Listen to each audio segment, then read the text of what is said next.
இன்றைக்கு நம்ம சேர்ந்து படிக்கக்கூடிய ஒரு தலைப்பு புக்ஸ் இன் த ஜட்ஜ்மெண்ட், நியாய தீர்ப்பில் புஸ்தகங்கள். இதை தான் நம்ம என்ன செய்ய போறோம்? நம்ம கொஞ்சம் ஆராய்ந்து நம்ம படிக்க போறோம். கர்த்தர் நமக்கு உதவி செய்வார். நம்ம எல்லாரும் ஜெபிக்கலாம். ஜெபம் பண்ணிட்டு இந்த சத்தியத்துக்குள்ளாய் நம்ம கடந்து போகலாம். சரிங்களா?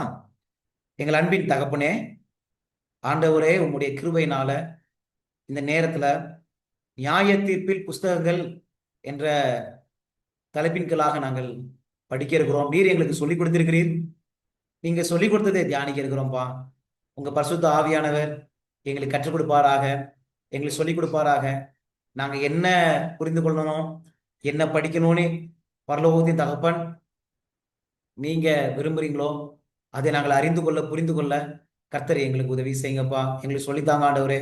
தேவனே, உம்முடைய மிகப்பெரிய கிருபையினாலே நாங்கள் இந்த நியாய தீர்ப்பை குறித்து நாங்கள் படிக்கவும், எங்களுக்கு என்ன காரியத்தை நீ தீர்மானத்தை வைத்திருக்கிறீர்களோ அதை நாங்கள் சரியாய் புரிந்து கொள்ளவும் ஆண்டவர் எங்களுக்கு அனுகிரகம் செய்ய வேண்டுமாய் இயேசுவின் வழியாய் ஜெபிக்கிறோம் நல்ல பிதாவே, ஆமென். தானியேல் 7ஆம் அதிகாரம் நம்ம போலாம். தானியேல் எல்லாரும் தானியேல் 7ஆம் அதிகாரம் நீங்க எடுத்து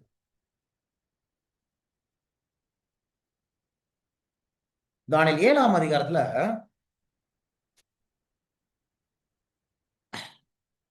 வசனம் 10வது வசனத்தை நம்ம வாசிக்க போறோம். சரிங்களா? வசனம் 10வது வசனத்தை நம்ம வாசிக்க போறோம். தானியேல் 7ஆம் அதிகாரம் வசனம் 10.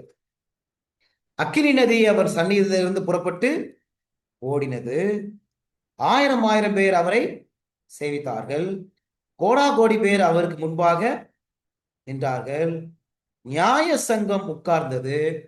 புஸ்தகங்கள் திறக்கப்பட்டது. சரிங்களாமா? நியாய சங்கம் என்ன செய்து?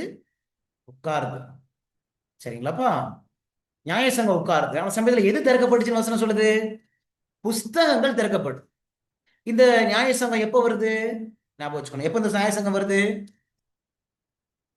எப்போ வருது? Before the second coming. நல்லா ஞாபகம் வச்சுக்கணும். இரண்டாம் வரைக்கும் முன்னாடி இந்த நியாய சங்கம் உட்காருது. சரிங்களா? அப்ப இரண்டாம் வரைக்கு முன்னாடி இந்த நியாய சங்கம் உட்காரும் போது எது திறக்கப்படுதுன்னு சொல்லுதுமா? புஸ்தகங்கள் திறக்கப்படுது என்று சொல்லுது. நல்லா நீங்க ஞாபகம் வச்சுக்கணும். டைம் பீரியட புரிஞ்சுக்கணும், காலகட்டம். சரிங்களா? இப்ப இரண்டாம் வருகைக்கு முன்னாடி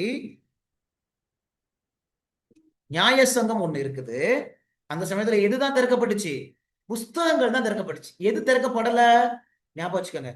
கிரேவ்ஸ் ஆர் நாட் ஓபன். கல்லறைகள் திறக்கப்படல. உங்களுக்கு புரிஞ்சுக்க முடியுதுங்களா? அப்ப இந்த நியாய சங்கத்துல மனுஷங்க நேரடியா ஆஜர்பட போறது கிடையாது. நல்லா ஞாபகம் வச்சுக்கோங்க. சரிங்களா? பாருங்களேன், இந்த மனுஷங்க எப்பதான் எழும்புவாங்க? இந்த மனுஷங்க எப்பதான் எழும்புவாங்க? யோவான் புஸ்தகம் நம்ம போலாம். யோவான் புஸ்தகத்துல நம்ம போலாம். பாருங்களேன்,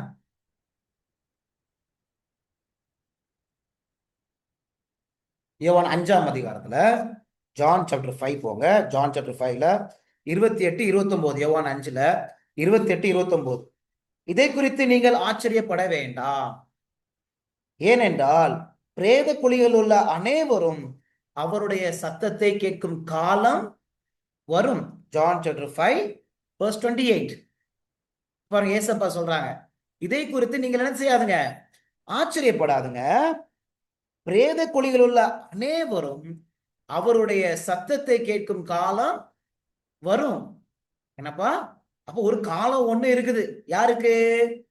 இந்த பிரேத குழியில இருக்கிறவங்க யாரோ உடைய சத்தத்தை கேட்பாங்களாம். அது யாருடைய சத்தம்? யாருடைய சத்தத்தை கேட்பாங்க அவங்க? 27வது வசனம் பாருங்களேன். ஒரு க்ளூ கொடுக்குது. யாருடைய சத்தம்? அவர் மனுஷகுமாரனா இருக்கிறபடியால். அப்ப யாருடைய சத்தம்?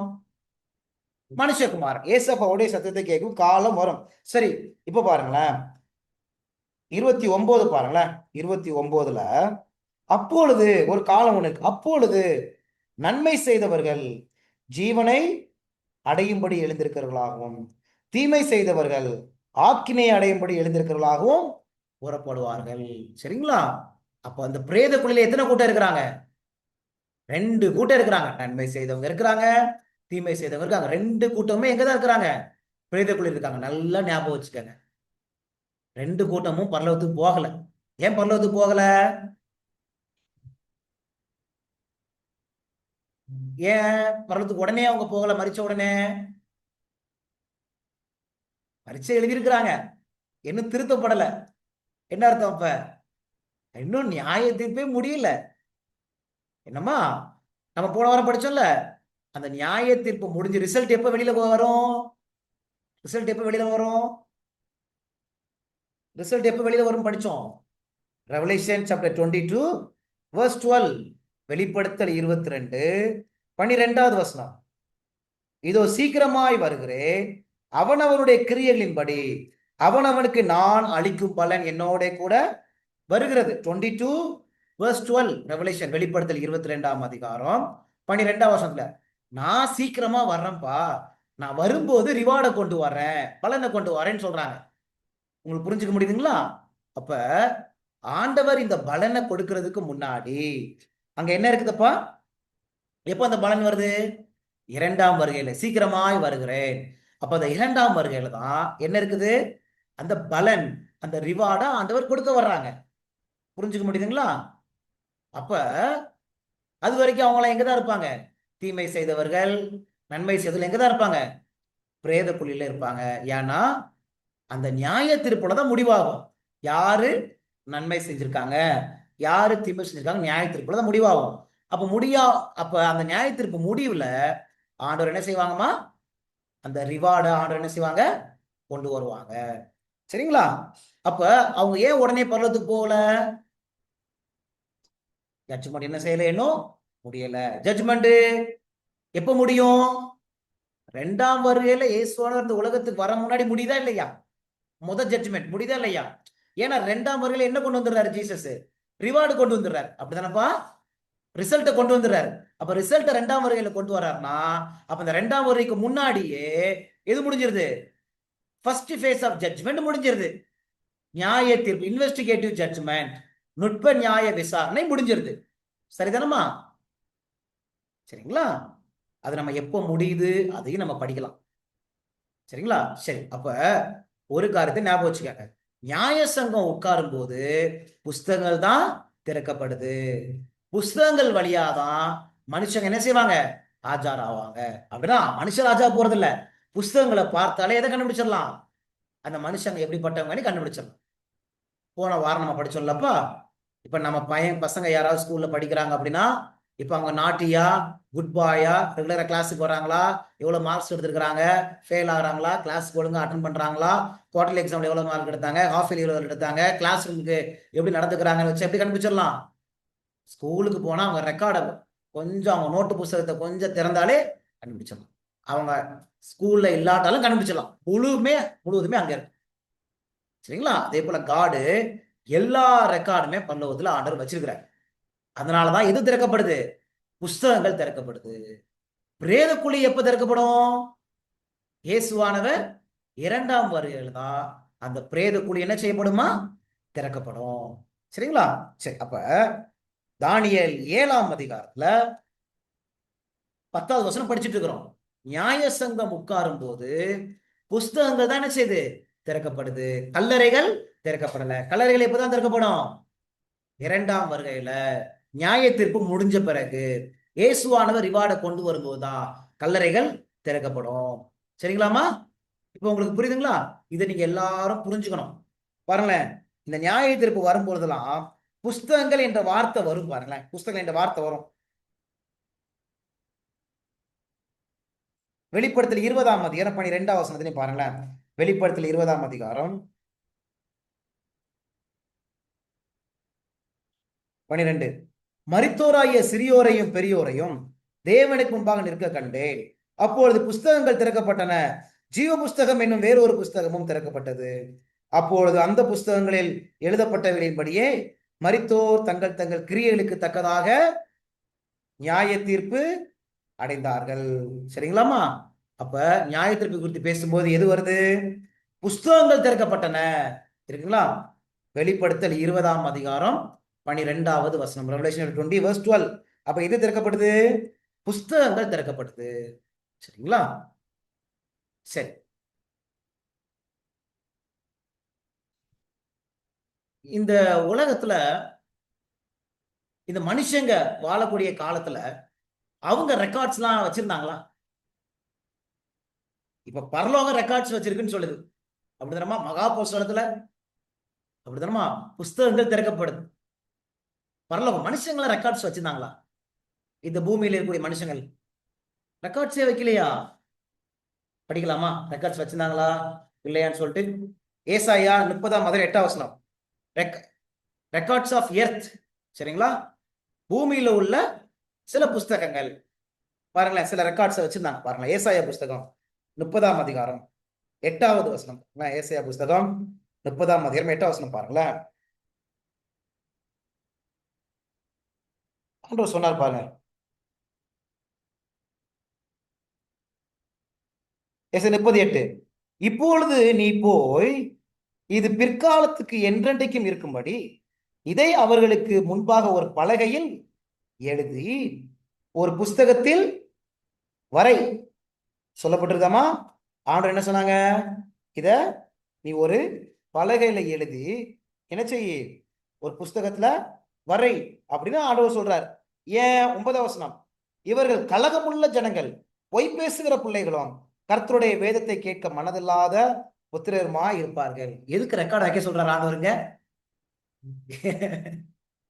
அப்படித்தானே?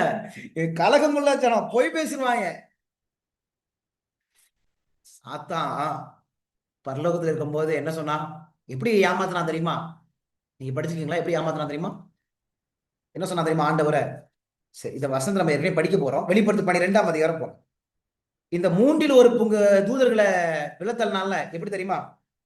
வெளிப்படுத்தல் 12:3-4 படிக்கலாம். வெளிப்படுத்தல் 12:3-4 பாருங்களேன். Revelation chapter 12 verse 3 and 14. அப்பொழுது வேறொரு அடையாளம் வானத்திலே காணப்பட்டது. 7 தலைகளையும் 10 கொம்புகளையும் தன் தலைகளின் மேல் 7 முடிகளையும் உடைய சிவப்பான பெரிய வலு சர்ப்பம் இருந்தது. அப்படிதானமா? இந்த வலு சர்ப்பம்னா யாரு குறிக்கும்? வலு சர்ப்பம் யாரு குறிக்கும்? சாத்தான குறிக்கும். எந்த வசனம்? 9வது வசனம். வெளிப்படுத்தல் 12:9 பாருங்க. அந்த வலு சர்ப்பத்து பக்கத்துல இந்த 9வது வசனத்தை எழுதி வச்சுக்கங்க உங்க பைபிள்ல. சரிங்களா? வலு சர்ப்பம் பக்கத்துல 9வது வசனத்தை எழுதி வச்சுக்கோங்க. அப்பதான் உங்களுக்கு புரியும். 9வது வசனம் பாருங்க. உலகம் அனைத்தையும் மோசம் போக்குகிற பிசாசு என்றும் சாத்தான் என்றும் சொல்லப்பட்ட பழைய பாம்பாகிய பெரிய வலு சர்ப்பம் தள்ளப்பட்டது. அப்ப அந்த வலு சர்ப்பம்னா யாரு? சாத்தானை குறிக்குது. சரிங்களாப்பா? அப்ப வெளிப்படுத்தல் 12:3 சிவப்பான ஒரு பெரிய வலு சர்ப்பம் இருக்கு. இது யாரை குறித்து பேசுது? சாத்தானை குறித்து பேசுது. இப்ப 4வது வசனம் பாருங்க. அதின் வால் வானத்தின் நட்சத்திரங்களில் 1/3 பங்கை இழுத்து. எதின் வாளு? எதின் வாள்?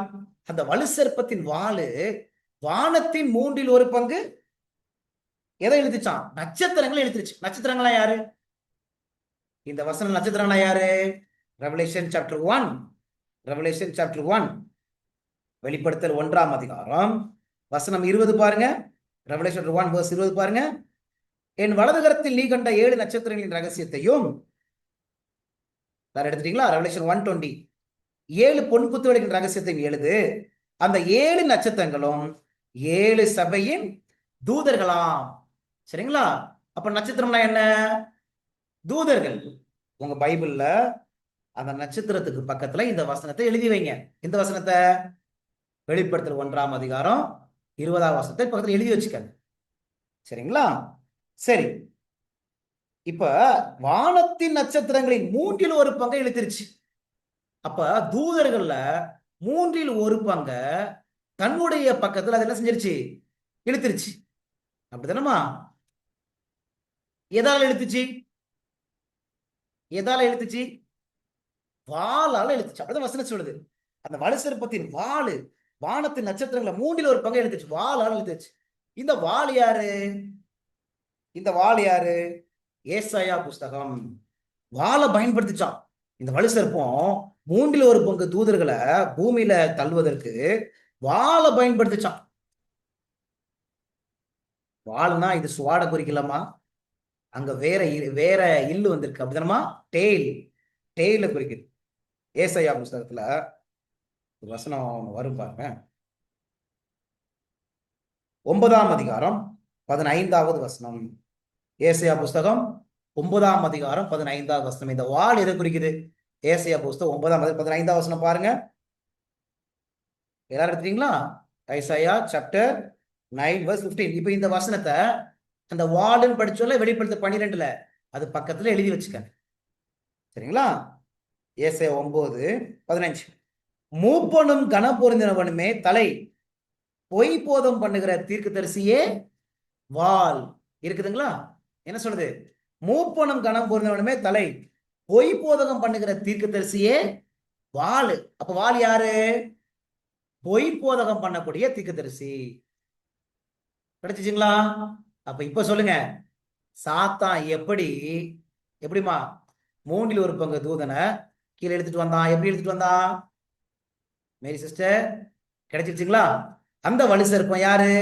பிசாசு. தன் வாளை பயன்படுத்தி வானத்தின் நட்சத்திரங்களான தூதர்களை பூமியில என்ன செஞ்சிருச்சு? இழுத்துட்டு வந்துருச்சு. அப்படித்தானமா? அப்ப எதை பயன்படுத்தினா? வாளு. அந்த வாள் எதை குறிக்கும்? பொய் குறிக்கும். இப்ப உங்களுக்கு புரியுதுங்களா? பரலோகத்துல எப்படி இதை நம்ம படிக்க போறோம்? எப்படினாலும் அடுத்த கிளாஸ் நம்ம எதை படிக்க போறோம்? பரலோகத்துல என்ன நடந்துச்சு அப்படின்னு படிக்க போறோம்னு நினைக்கிறேன். கொஞ்சம் பண்ணிட்டே இருங்க. சரிங்களா? அப்ப பொய் அவன் பேசியிருக்கிறான். இப்ப ஏசாயா 30ஆம் அதிகாரம் 8வது வசனத்துல எதுக்கு ஆண்டவர் ரெக்கார்டு வைப்பா அப்படின்னு சொல்றாரு? எதுக்கு நீ பலகையில எழுதுன்னு ஏன் சொல்றாரு? அதுக்குதான் நம்ம இந்த வசனங்கள்லாம் படிக்கிறோம். உங்களுக்கு புரியுதுங்களா? பரலோகத்துல ஒருத்தன் ஆண்டவரை குறித்து தப்பா பொய் சொல்லி அதே தூதரை நம்ப வச்சு அந்த தூதர்களை கீழே இழுத்துட்டு வந்துட்டான். சரிங்களாமா? என்ன பொய் சொல்லியிருப்பான்னு நினைக்கிறீங்க? அதை நம்ம படிக்க போறோம். நீங்க காத்திருக்கணும். சரிங்களா? என்ன பொய் சொன்னா அதை நம்ம படிக்க போறோம். இப்ப அதனால இப்ப ஆண்டவர் என்ன செய்யறாரு? எல்லாத்தையும் பலகையில எழுதுப்பா, எல்லாம் பலகையில எழுது, ஒரு புஸ்தகத்துல எழுது. ஏன் தெரியுமா? இவர்கள் கலகமுள்ள ஜனங்கள், பொய் பேசுகிற பிள்ளைகள். சரி, இப்ப சொல்லுங்க, இந்த ரெக்கார்ட்ஸ் ஆண்டவருக்காகவா நமக்காகவா? புஸ்தகங்கள் எதுக்கு வச்சிருக்கிறாங்க? ஆண்டவருக்கு ஞாபகம் வரவா? வாழ்வேன் இப்படி எல்லாம் இருந்தான் அப்படின்னு ஆண்டவர் கொஞ்சம் ஞாபகத்துல வச்சுக்கவா? அவரை குறித்து நம்ம என்ன படிக்கிறோம்? All knowing God. அப்படிதானமா? ஆல் நோயிங் காட், சகலத்தையும் அறிந்தவர் நம்முடைய தேவன். அப்படித்தானப்பா? என்னுடைய உட்கார்ந்ததுல எல்லாத்தையும் அறிந்தவர். அவருக்கு எதிர்காலத்தில் நடக்க போகுதுன்னு தெரியும், என்ன நடந்தது தெரியும், என்ன நடந்து கொண்டிருக்கிறது எல்லாமே தெரியும். அவருக்கு ரெக்கார்டு தேவையா? அவருக்கு நம்ம ஸ்கூல்ல ரெக்கார்ட் மெயின்டைன் பண்ற மாதிரி அவருக்கு ரெக்கார்டு தேவையா? எவ்வளவு நட்சத்திரங்கள் இருக்குது, கடல்ல எவ்வளவு மணல். அவன் சொல்றாருல, உன் முடிகள் என்னப்பட்டிருக்குது, உன் தலையில் இருக்கிற முடிகள் என்னப்பட்டிருக்குது, உன் மயிரெல்லாம் என்னப்பட்டிருக்கு அப்படின்னு சொல்றாரு. ஹேர்ஸ் ஆர் நம்பர்டு அப்படின்னு சொல்றாரு. இப்படிப்பட்டவருக்கு ரெக்கார்டு தேவையா? அவருக்கு ரெக்கார்டு இல்ல. எதுக்கு அவரு ரெக்கார்டு வைக்கிறாரு? நமக்காக ரெக்கார்டு வைக்கிறார். உங்களுக்கு புரிஞ்சு முடியுதுங்களா? நமக்காகவும் தூதர்கள் இருக்கிறாங்க. அவங்களும் எல்லாத்தையும் அறிஞ்சவங்க கிடையாது. நியாய தீர்ப்புல போன வாரம் படிச்சோம். நியாய தீர்ப்புல யாரும் பங்கு கொள்றா? அந்த தூதர்களும் பங்கு கொள்றாங்க.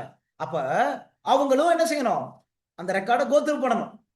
அப்படித்தானமா? அது மாத்திரம் இல்ல, உங்களுக்கு தெரியுமா, அன்ஃபாலன் பீயிங்ஸ் இருக்கிறாங்க தெரியுமா?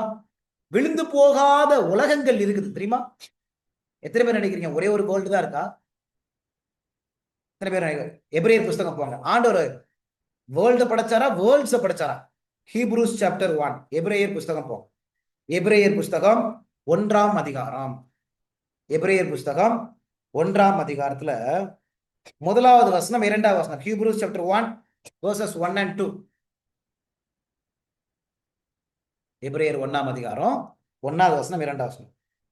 பூர்வ காலங்களில் பங்கு பங்காகவும் வகை வகையாகவும் தீர்க்கதரிசிகள் மூலமாய் பிதாக்களுக்கு திருவலம் பற்றின தேவன் இந்த கடைசி நாட்களில் குமாரன் மூலமாய் நமக்கு திருவலம் பற்றினார். இவரை சர்வத்துக்கும் சுதந்திரவாளியாக நியமித்தார். இவரை கொண்டு உலகங்களையும் உண்டாக்கினார். இங்கிலீஷ்ல எப்படி இருக்கு ஜார அந்த வார்த்தை? சிங்குலர் இருக்கா, ப்ளூரல் இருக்கா? ப்ளூரல் இருக்கு. Hebrews chapter 1 verses 1 and 2. அப்படிதானப்பா? வேர்ல்ட்ஸ், உலகங்கள் அப்படின்னு வருது. அப்ப ஆண்டவர் உலகத்தை மாத்திரம் உண்டு பண்ணல, உலகங்கள்ல உண்டு பண்ணிருக்காரு. அதனாலதான் ஆண்டவர் சொல்லுவார்ல ஒரு ஓமையில, 100 ஆடுகள் இருந்துச்சு, ஒரு ஆடு தொலைஞ்சு போச்சு.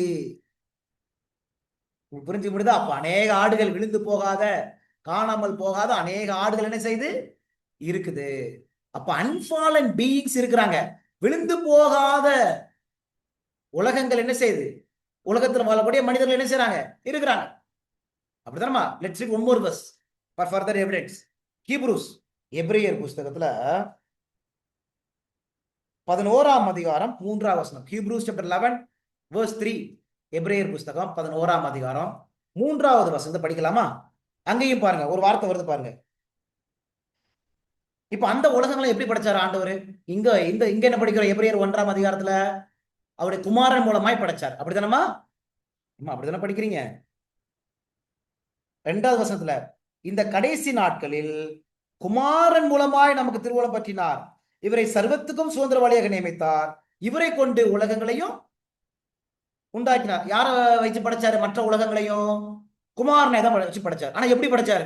குமாரன் எப்படி படைச்சார்? அதான் ஹீப்ரூஸ் சாப்டர் 11 வெர்ஸ் 3 சொல்லுது.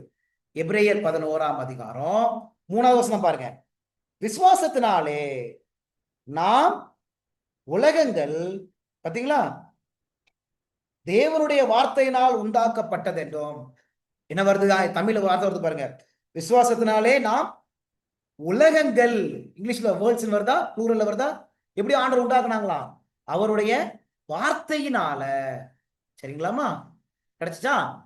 அப்ப இப்ப சொல்லுங்க, இந்த புஸ்தகங்கள் எதுக்காக ஆண்டவர் ரெக்கார்டு வச்சிருக்கிறார்? யாருக்காகலாம் வச்சிருக்கிறார்? 3 கூட்டம். ஒண்ணு மனிதர்கள். ரெக்கார்ட் ஃபார் ஹூம்? யாருக்காக ஆண்டவர் இந்த புஸ்தகங்கள்ல இந்த காரியங்களை பதிவு செஞ்சிருக்கிறார்? எதுக்கு பதிவு செஞ்சிருக்கிறார்? யாருக்காக? அவருக்காகவா? நல்லா புரிஞ்சுக்கங்க, தேவனுக்காக கிடையாது. ஏன்னா அவர் பொய் சொல்றவர் கிடையாது. சரிங்களாமா? யாருக்காக? 3 கூட்டம். ஒண்ணு மனிதர்களுக்காக. ஏன்னா மனிதர்களும் நியாயம் தீர்க்க போறாங்க. அப்படித்தானமா? நியாயத்தீர்ப்பு கொடுக்க போறாங்களா இல்லையா மனிதர்கள்? மில்லினியல் ஜட்ஜ்மெண்ட்ல, 1000 வருட அரசாட்சியில யாரும் நியாயத்தீர்ப்பு செய்ய போறா? மனிதர்கள் நியாயத்தீர்ப்பு செய்ய போறாங்க. அப்படித்தானமா?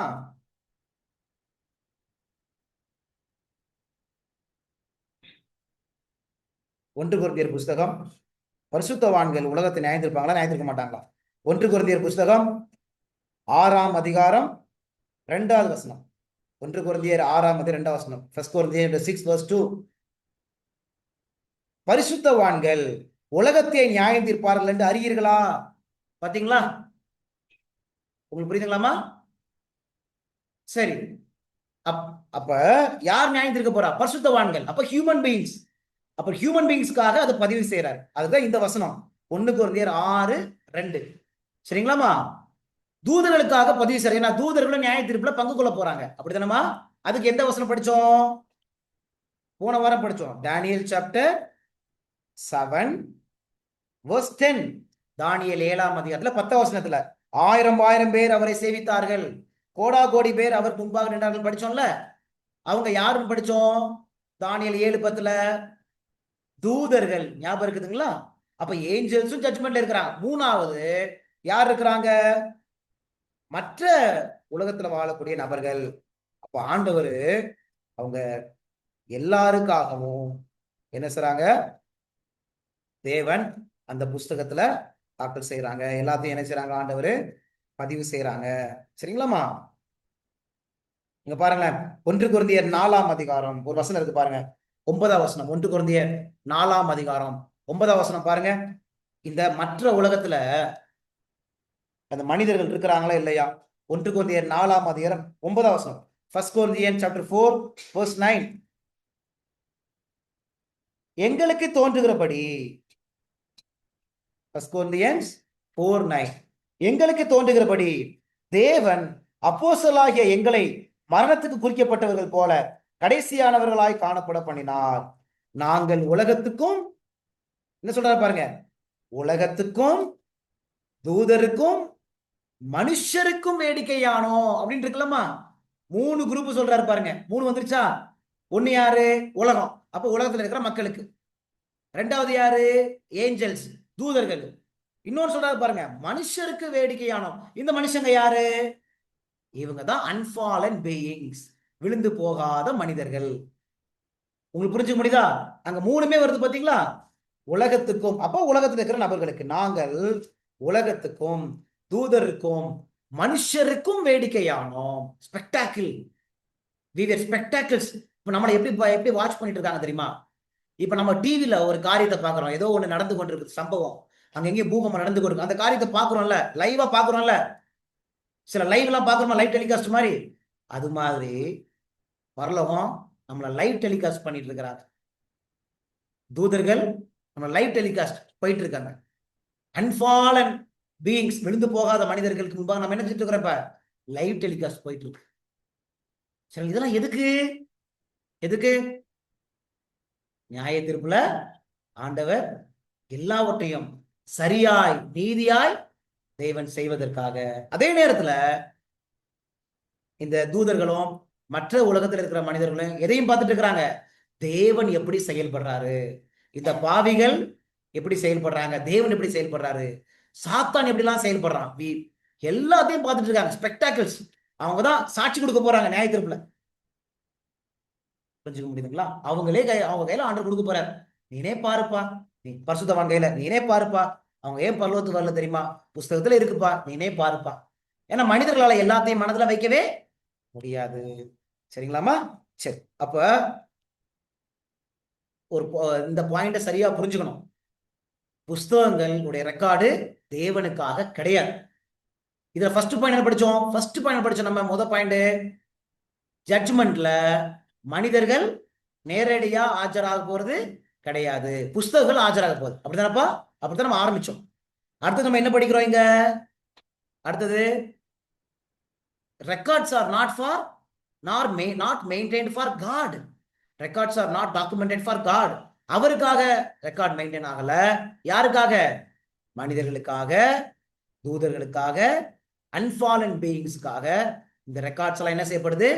மெயின்டைன் செய்யப்படுது. சரிங்களாமா? நீங்க புரிஞ்சுக்க முடியுதுங்களா? இப்ப இந்த பூமியில சரி, எதுக்கு மெயின்டைன் செய்யப்படுது? அதே நம்ம படிச்சோம். ஒய்? ஏசாயா 30:9 படிச்சோம்லமா. ஏன்னா மனுஷன் எப்படிப்பட்டவன்? கலகம் செய்யவன், பொய் சொல்றவன். சரிங்களா? ஆண்டவர் ரெக்கார்டே வைக்காம சொன்னார்னா அவன் நிச்சயமா எல்லா ரெக்கார்டையும் வச்சுமே ஆண்டவர் பொய்க்காரன் தான் சொல்றாங்க. 66 புஸ்தகத்தை ஆண்டவர் கொடுத்த போகுமே என்னதான் சொல்றாங்க? கடவுளே ஒருத்தர் கிடையாது தான் சொல்றாங்க. அப்புறம் எப்படி? சரிங்களா? அப்ப ஆண்டவர் நமக்காக, தூதர்களுக்காக, சரிங்களா, இந்த ரெக்கார்டை ஆண்டவர் வைக்கிறார். சரி, இப்ப இந்த ரெக்கார்டு என்பது ஏதோ பரலோகத்துல மாத்திரம் இருந்த காரியம் கிடையாது. சரிங்களா? மதம் ஆரம்பிச்சோம் அப்படித்தானே? Records on earth. இந்த பூமியில என்ன ரெக்கார்ட்ஸ் எல்லாம் இருக்குன்னு சொல்லி அப்படி ஆரம்பிச்சோம். ஏசாயா 30. இன்னும் ஒரு சில வசனத்தை படிச்சிடலாம். ஒரு சில வசனத்தை படிச்சிடலாம். சரிங்களா?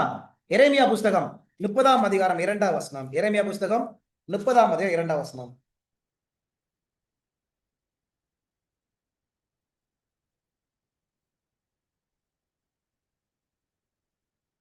1-2 படிக்கல. எரேமியா 30. ஆண்டவர் இங்க என்ன சொல்றாரு பாருங்க. கர்த்தராலே எரேமியாவுக்கு உண்டான வார்த்தை என்ன சொல்றாரு ஆண்டவர்? இஸ்ரவேலின் தேவனாகிய கர்த்தர் சொல்றது என்னவென்றால், நான் உன்னோட சொன்ன எல்லா வார்த்தைகளையும் உன் புஸ்தகத்தில் எழுதிக்கொள். நானும் அடிக்கடி சொல்றேன், எங்கெல்லாம் போறணும், நோட்ஸ் எடுங்க, நோட்ஸ் எடுங்க, நோட்ஸ் எடுங்க. அப்படிதானம்மா? நோட்ஸ் எடுங்க, நோட்ஸ் எடுங்க. இதெல்லாம் எங்க இருந்து? இது யார் ஆரம்பிச்சது? பால்வின் ஆரம்பிச்சது இல்ல. யார் ஆரம்பிச்சது? இது ஆண்டவர் ஆரம்பிச்சது. கற்பனையில எழுது எழுது, புஸ்தகத்துல எழுது எழுது. ஏன் நேத்து என்னப்பா நடத்தின அப்படின்னா நமக்கு மறந்து போயிடும். சரிங்களா? நம்ம சில நேரம் பொய் சொல்லிடுவோம், நீங்க அதை சொல்லவே இல்லைன்னு அப்படி வேற நம்ம சொல்லிடுவோம். சரிங்களா? அப்ப எல்லா வார்த்தைகளையும் ஒரு புஸ்தகத்துல நீ எழுது அப்படின்னு ஆண்டவர். அப்ப ரெக்கார்ட் மெயின்டெனன்ஸ் அங்க இருந்துச்சு. சரிங்களா? First Chronicles 29:30. 1 நாளாகமம் 29ஆம் அதிகாரம் 29ஆம் வசனம் 30ஆம் வசனம் பாருங்க. 1 நாளாகமம் 29ஆம் அதிகாரம் 29ஆம் வசனம் 30ஆம் வசனம் பாருங்களேன்.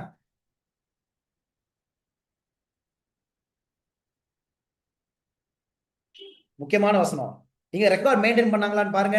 என்ன ரெக்கார்ட் மெயின்டைன் பண்ணிருக்காங்கன்னு பாருங்க, உங்களுக்கு ஒரு ஐடியா கிடைக்கும். 1 நாளாகமம் ஃபர்ஸ்ட் கிரானிக்கல்ஸ். சரி, last 2 versus.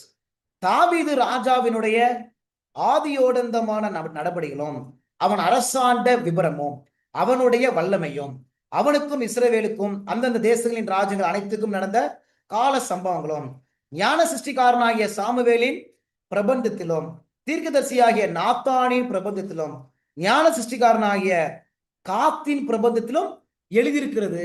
எழுதியிருக்குதாமா? Record செய்யப்பட்டிருக்கா? Record maintain பண்ணாங்களா இல்லையா? சரிங்களா? அப்ப தாவீது ராஜாவுடைய அவரை குறித்து அவர் எப்படிலாம் அரசாண்டார் அந்த டீடைல்ஸ் விபரம், சரிங்களா? அவருடைய வல்லமை, அவன் இஸ்ரவேலுக்கு என்னென்ன செஞ்சாரு, அப்ப எல்லாமே புக்ஸ் மெயின்டைன் பண்ணாங்க. Records are there. சரிங்களாப்பா? அடுத்தது பாருங்க, எக்ஸோடஸ் சாப்டர் 17 verse 14. யாத்திராகமம் 17ஆம் அதிகாரம் 14வது வசனம் பாருங்க. யாத்திராகமம் 17ஆம் அதிகாரம் 14வது வசனம் பாருங்க. பின்பு கர்த்தர் மோசேயை நோக்கி, இப்ப எதுக்கு எழுத சொன்னாருன்னு ஒரு அர்த்தம் வருது பாருங்க. யாத்திராகமம் 17:14. பின்பு கர்த்தர் மோசேயை நோக்கி, இதை நினைவு கூறும் பொருட்டு நீ ஒரு புஸ்தகத்தில் எழுதி. பாத்தீங்களா? எதுக்கு புஸ்தகத்தில் எழுத சொன்னார்? ரெக்கார்டிங். இது நினைவு கூறும் பொருட்டு, ரிமெம்பர், ஞாபகத்துல வைத்துக் கொள்வதற்கு, கொஞ்சம் ஞாபகப்படுத்திக் கொள்வதற்கு, இதை நினைவு கூறும் பொருட்டு நீ ஒரு புஸ்தகத்துல எழுதி யோசுவாவின் செவி கேட்கும்படி வாசி அப்படின்னு ஆண்டவர் சொல்றார். அப்ப ரெக்கார்ட் மெயின்டைன் பண்ணாங்களா? சரிங்களா? ஏன்னா எதுக்கு ஆண்டவர் சொல்றாரு பாருங்க, ஞாபகத்துல வச்சுக்கணும்ப்பா, மறந்துடுறாங்க. இப்போ உங்களுக்கு புரியுதா எதுக்கு நம்ம டெய்லி நோட்ஸ் எடுக்க சொல்றோம்? எதுக்கு நீங்க பைபிளை மாத்திரம் வச்சுக்காதுங்க, ஒரு நோட் வச்சுக்காங்க. எதுக்கு? ஞாபகத்துல வச்சுக்கிறது. ஆண்டவரே சொல்றாரு, நினைவு கூறும் பொருட்டு, இல்லாட்ட மறந்து போயிடும் நமக்கு. ஆமா. அடுத்தது பாருங்களேன், அஞ்ஞான ராஜாக்கள் ரெக்கார்டு வச்சிருந்தாங்களா? அஞ்ஞான ராஜாக்கள், புறஜாதி ராஜாக்கள். எஸ்தர் புஸ்தகம் 6ஆம் அதிகாரம் வசனம். எஸ்தர் புஸ்தகம் 6ஆம் அதிகாரம் வசனம் பாருங்க. எஸ்தர் புஸ்தகம்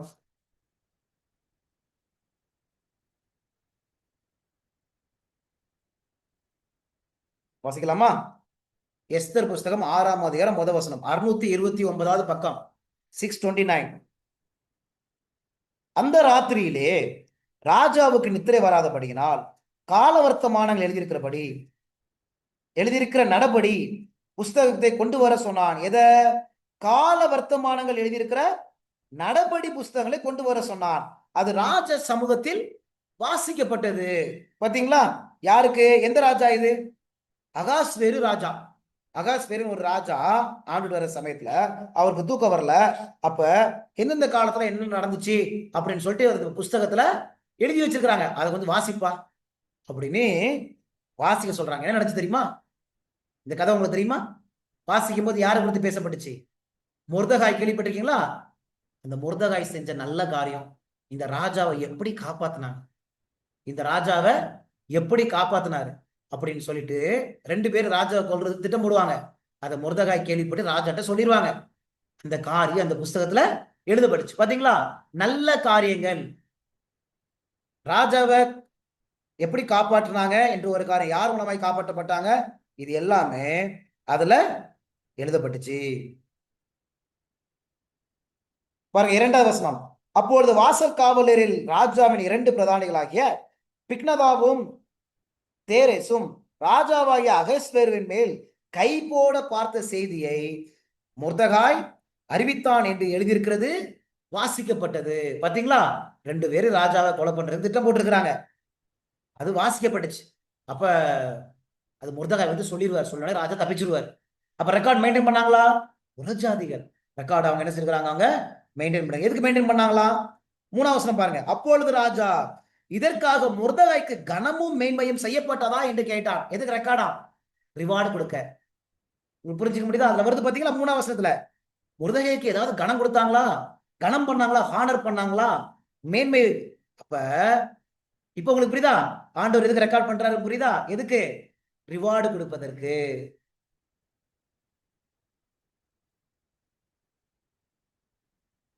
சரிங்களா? சரி, இன்னொரு வசனம் நம்ம படிக்கலாம் பாருங்க. நெகேமியா புஸ்தகம் 7ஆம் அதிகாரம் 5வது வசனம். நெகேமியா புஸ்தகம் 7ஆம் அதிகாரம் 5வது வசனம் பாருங்களேன். நெகேமியா 7:5 பாருங்களேன். அப்பொழுது வம்ச அட்டவணைகளை பார்ப்பதற்கு நான் பிரபுக்களையும் அதிகாரிகளையும் ஜனங்களையும் கூடி வர செய்ய. எதை பார்ப்பதற்கு? வம்ச அட்டவணை அப்படின்னு என்னது? இந்த ஜீனியாலஜி சரிங்களா? அங்க பாருங்க, அப்பொழுது வம்ச அட்டவணைகளை பார்க்கிறதற்கு நான் பிரபுக்களையும் அதிகாரியும் ஜனங்களையும் கூடி வர செய்ய என் தேவன் என் மனதிலே ஒரு எண்ணத்தை உண்டாக்கினார். யார் உண்டாக்குனாங்களா? ஆண்டவர். நம்ம ஆண்டவர் எப்படிப்பட்டவர் பாத்தீங்களாமா? நல்ல எண்ணத்தை உண்டு பண்ணக்கூடிய தேவன். பாத்தீங்களா? வெறும் ஆக்ஷன் மாத்திரம் கண்ட்ரோல் பண்ணக்கூடிய தேவன் அல்ல. He controls our thoughts. அந்த வசனம் சொல்லுது, என் தேவன் என் மனதிலே ஒரு எண்ணத்தை உண்டாக்கினார். முந்தி வந்தவர்களின் வம்ச அட்டவணை புஸ்தகம் அப்பொழுது எனக்கு அகப்பட்டது. இப்ப பாபிலோன்ல இருந்து யாரெல்லாம் முன்னாடியே வந்தாங்க, ஃபர்ஸ்ட் இவங்க அடிமைத்தனத்துக்கு போயிருவாங்கல்ல, இப்ப யாரெல்லாம் முதல்ல வந்தாங்க அவங்க குறித்த எல்லா அட்டவணையும், ஜீனியாலஜி அட்டவணை, யாரெல்லாம் முதல்ல வந்தாங்க எல்லாமே அங்க எழுதப்பட்டது. அதிலே எழுதியிருக்கிற நான் கண்டது என்னவென்றால் அப்படின்னு சொல்லிட்டு வாசிக்கிறார். என்னதெல்லாம் எழுதப்பட்டுச்சு தெரியுமா அப்படின்னு சொல்லிட்டு அவர் முழுவதுமா அவர் என்ன செய்யறாங்க, வாசிக்கிறார். உங்களுக்கு புரிஞ்சுக்க முடியுதுங்களாமா? ரெக்கார்டு மெயின்டெனன்ஸ் இருந்துச்சா இல்லையா? எதுக்கு அந்த ரெக்கார்ட் மெயின்டெனன்ஸ் பாத்தீங்களா? நினைவு கூறுவதற்கு. வேற எதுக்கு? கணம் பண்ணுவதற்கு, மேன்மைப்படுத்துவதற்கு. சரிங்களா? சில நேரம் நம்ம பொய் சொல்லிடுவோம். யாரும் பொய் சொல்லிடக்கூடாது. இதெல்லாம் நீதியாய் அந்த நியாய தீர்ப்பை செய்வதற்கு இந்த ரெக்கார்டெல்லாம் என்ன செஞ்சாங்க, இந்த பூலகத்துல மெயின்டைன் பண்ணாங்க. ஆனா யார் இதை இனிஷியேட் பண்ணது? யாரு? தேவன் தான் சொன்னார். தேவன் தான் மோசைட்ட முதல்ல என்ன செஞ்சாங்க, ரெக்கார்டை மெயின்டைன் பண்ண சொன்னாங்க. புரிஞ்சுக்க முடியுதுங்களா? அப்ப ரெக்கார்ட்ஸ் ஆன் எர்த். இப்ப நம்ம எதை படிச்சோம்? Records on earth.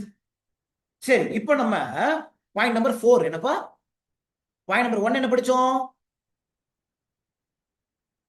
நியாய தீர்ப்புல மனுஷங்க என்ன செய்ய மாட்டாங்க, நேரடியா ஆஜராக மாட்டாங்க. யார் ஆஜராவா? புஸ்தகங்கள் தான் ஆஜராகும். அதுக்கு என்னென்ன வசனங்கள் படிச்சோம்? தானியேல் 7:10 படிச்சோம், யோவான் 5ஆம் அதிகாரம் படிச்சோம், வெளிப்படுத்தல் 22 படிச்சோம். ஞாபகம் இருக்குங்களா? அதையெல்லாம் நம்ம படிச்சோம். சரிங்களாமா? ரெண்டாவது பாயிண்ட் என்ன படிச்சோம் நம்ம? ரெண்டாவது பாயிண்ட்,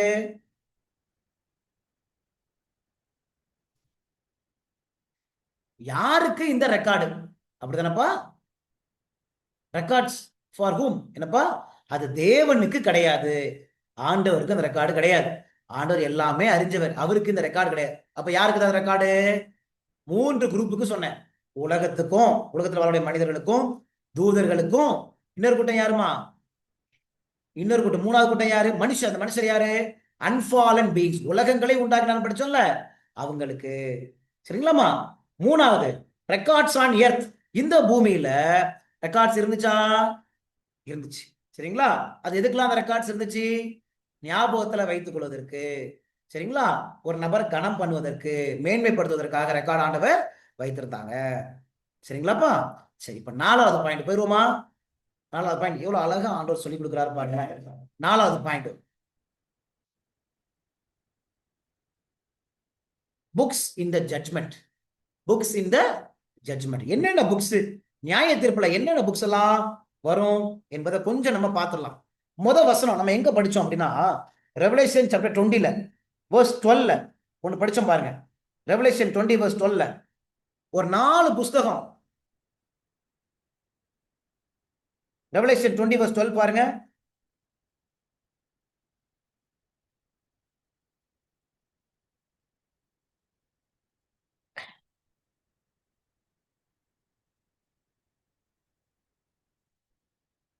மரித்தோராகிய சிறியோரையும் பெரியோரையும் தேவனுக்கு முன்பாக இருக்க கண்டேன்.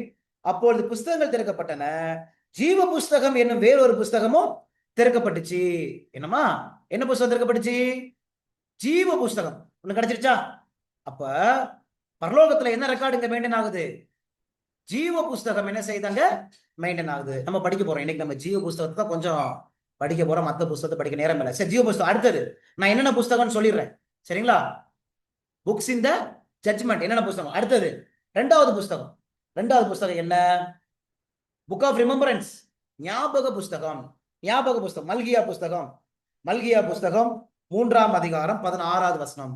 மல்கியா புஸ்தகம் 3ஆம் அதிகாரம் 16வது வசனம் பாருங்களேன். அப்பொழுது கர்த்தருக்கு பயந்தவர்கள் ஒருவருடைய ஒருவர் பேசிக்கொள்வார்கள், கர்த்தர் கவனித்து கேட்பார். கர்த்தருக்கு பயந்தவர்களுக்காகவும் அவருடைய நாமத்தை தியானிக்கிறவர்களுக்காகவும் ஞாபக புஸ்தகம் ஒன்று அவருக்கு முன்பாக எழுதப்பட்டிருக்கிறது. இருக்குதுங்களாமா? என்ன புஸ்தகம்? ஞாபக புஸ்தகம். இதான் பாயிண்ட் நம்பர் 2. ரெண்டாவது புஸ்தகம் கிடைச்சிச்சா? மூணாவது புஸ்தகம், இதுக்கு பேரு நீங்க தான் வைக்க போறீங்க. இந்த மூணாவது புஸ்தகத்துக்கு பேரு நீங்க தான் வைக்க போறீங்க. ஏசாயா புஸ்தகம். ஏசாயா புஸ்தகம் 65ஆம் அதிகாரம் போங்களேன். 65ஆம் அதிகாரம். ஏசாயா புஸ்தகம் 65ஆம் அதிகாரம் 6வது வசனம் 7வது வசனம். ஏசாயா புஸ்தகம் 65ஆம் அதிகாரம் 6வது வசனம் 7வது வசனம் பாருங்க. இதோ அது எனக்கு முன்பாக எழுதியிருக்கிறது. என்ன சொல்றாரு? எனக்கு முன்பாக எழுதியிருக்குதுன்னு சொல்றாரு. என்ன எழுதியிருக்குது? நான் மௌனமாயிராமல் சரிக்கு சரி கட்டுவேன். சரிங்களா? என்ன எழுதியிருக்குது? இப்ப 7வது வசனம் பாருங்க. உங்கள் அக்கிரமங்களுக்கும் மலைகளில் தூபம் காட்டி மேடைகளின் மேல் என்னை நிந்தித்த, சரிங்களா, நிந்தித்த உங்கள் பிதாக்களுடைய அக்கிரமங்களுக்கும் தக்கதாக அவர்கள் மடியிலே சரி கட்டுவேன். இப்ப சொல்லுங்க, எது எழுதப்பட்டிருக்குது? அக்கிரமங்கள் எழுதப்பட்டிருக்குது. கிடைச்சிங்களா? இதுக்கு பேர் தான் புக் ஆஃப் சின், பாவ புஸ்தகம். கிடைச்சிருச்சுங்களாமா? பாவ புஸ்தகம். எத்தனை புஸ்தகம் படிச்சிட்டோம்? 3 படிச்சிட்டோம். 4வது ஒரு புஸ்தகம் இருக்கு, book of circumstances, book of சூழ்நிலை என்ற புஸ்தகம். சூழ்நிலை என்ற புஸ்தகம். அது என்ன புஸ்தகம்? படிச்சிருவோமா? சங்கீதம் 87 4ல இருந்து 6 வரைக்கும் படிக்கலாம். சங்கீதம் 87 4ல இருந்து 6.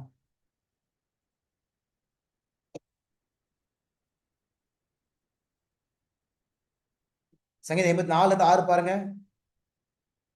என்னை அறிந்தவர்களுக்குள்ளே ராகாபையும் பாபிலோனையும் குறித்து பேசுவேன்.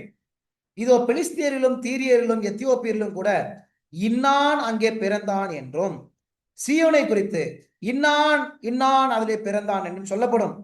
உன்னதமானவர் தாமே ஸ்திரப்படுத்துவார். 6வது வசனம் பாருங்க. கர்த்தர் ஜனங்களை பேர் எழுதும் போது இன்னான் அதிலே பிறந்தான் என்று அவர்களை தொகையிடுவார். இப்ப பாருங்க, ஏதாவது புரியுதா? இங்க ஆண்டவர் கர்த்தர் ஜனங்களை பேர் எழுதும் போது பேர் எழுதுவாராம். என்ன பேர் எழுதுவாராம்? அதுல என்ன எழுதுவாராம்? இன்னான் அதிலே பிறந்தான். எதுல? உதாரணத்துக்கு 4வது வசனத்துல என்ன சொல்றாரு? ராகாபையும் பாபிலோனை குறித்து பேசுவேன். பெலிஸ்தியர், தீரியர், எத்தியோப்பியர் இன்னான் அங்கே பிறந்தான். இது ஒண்ணு. 5வது சீயோன். என்ன அர்த்தமா? யாரு சீயோன்ல பிறந்தா? இன்னொன்னு என்னது? யாரு பாபிலோன்ல பிறந்தா? யாரு எரிகோல பிறந்தா? யாரு பெலிஸ்திய தேசத்துல பிறந்தா அப்படின்னு ஆண்டவர் எழுதுவாராம். அப்படின்னா என்ன அர்த்தம்? ஏதாவது அர்த்தம் வருது? யாரு சீயோன்னா என்னமா? சீயோன் என்ன அர்த்தம்? யாரு எருசலேம்ல பிறந்தா? சீயோன் என்பது ஒரு மலை, சரிங்களா? அது எருசலேம் ஜனங்கள் அவங்க மத்தியில் காணப்படுற ஒரு மலை, சரிங்களாமா? அப்ப சீயோன்னா என்ன அர்த்தம்? இங்க இஸ்ரவேல் ஜனங்கள் வாழக்கூடிய இருக்கக்கூடிய ஒரு இடம். அப்ப யார் இஸ்ரவேல் மத்தியில பிறந்தா? யார் இஸ்ரவேலன்? இன்னொன்னு யாரு பெலிஸ்தியன்? இதுல நமக்கு என்ன விளங்கும்? அதுல ஆண்டவருக்கு என்ன என்ன அந்த புஸ்தகத்தை திறந்து என்ன கண்டுபிடிக்க போறாரு ஆண்டவர்? யாருக்கு அதிகமான வாய்ப்பு கொடுக்கப்பட்டுச்சு? யாருப்பா பான் கிறிஸ்டியனு? யாருப்பா ஜென்டைலு? யாருப்பா சியோன்ல பிறந்தா? யாருப்பா பாபிலோன்ல பிறந்தா? யாருப்பா எருசலேம்ல பிறந்தா? யாருப்பா பெலிஸ்திய தேசத்துல பிறந்தா?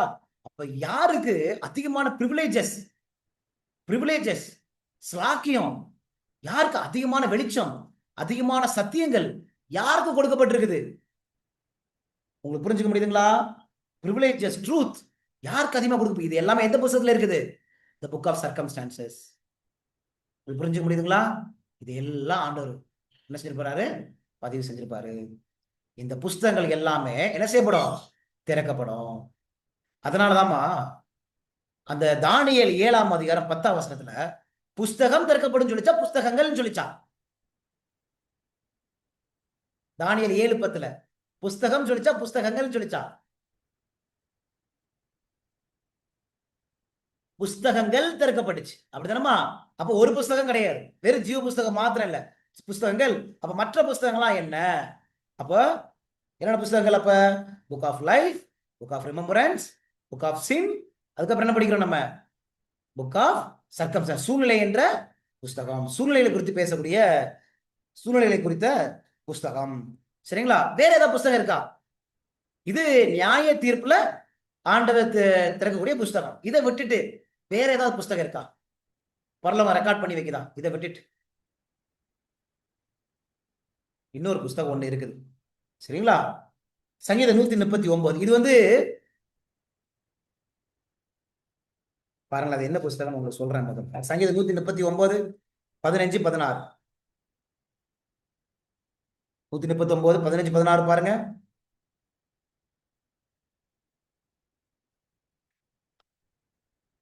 Psalms 139 verses 15 and 16. 139 15 16.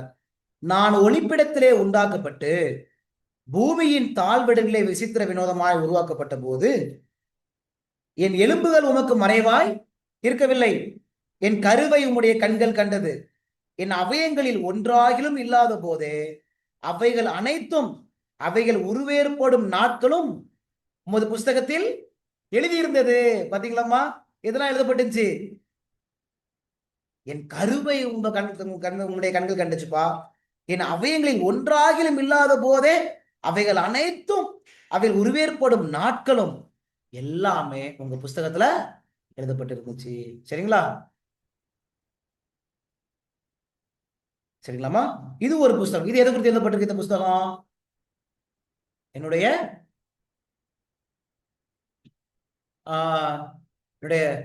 இது பர்த்ன்னு சொல்ல முடியாது. பிறப்பு மாத்திரமல்ல, பிறப்புறதுக்கு முன்பாக கூட அப்படித்தானமா எல்லாமே சொல்றாரு. கரு அவயங்களில உண்டாகிறது, அவயங்களில எலும்புகள் உண்டாகிறதுக்கு முன்பாகவே. சரிங்களாமா? இது எல்லாமே என்ன செய்யப்பட்டிருக்குது? எழுதப்பட்டிருக்குது. சரிங்களா? ஆனா இதுல எந்த புஸ்தகங்கள்லாம் திறக்கப்படும் நியாயத்தீர்ப்புல? முக்கியமா எந்தெந்த புஸ்தகங்கள்லாம் தேவை நியாயத்தீர்ப்புல? அந்த முதல் 4 புஸ்தகங்கள்: ஜீவ புஸ்தகம், ஞாபக புஸ்தகம், பாவ புஸ்தகம், சூழ்நிலை பற்றிய புஸ்தகம். சரி, இந்த 4 புஸ்தகங்கள் நியாயத்தீர்ப்புல திறக்கப்படும். இதை விட்டு ஆண்டவர் இப்ப நம்மலாமா இந்த கடைசி சொன்னேன்ல, இது எப்படி தெரியுமா?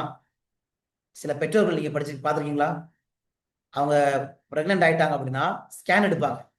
ஸ்கேன் எடுக்கும்போது அதை எல்லாம், அந்த ஸ்கேன் ரிப்போர்ட்ஸ் எல்லாமே மெயின்டைன் பண்ணி வச்சிருப்பாங்க.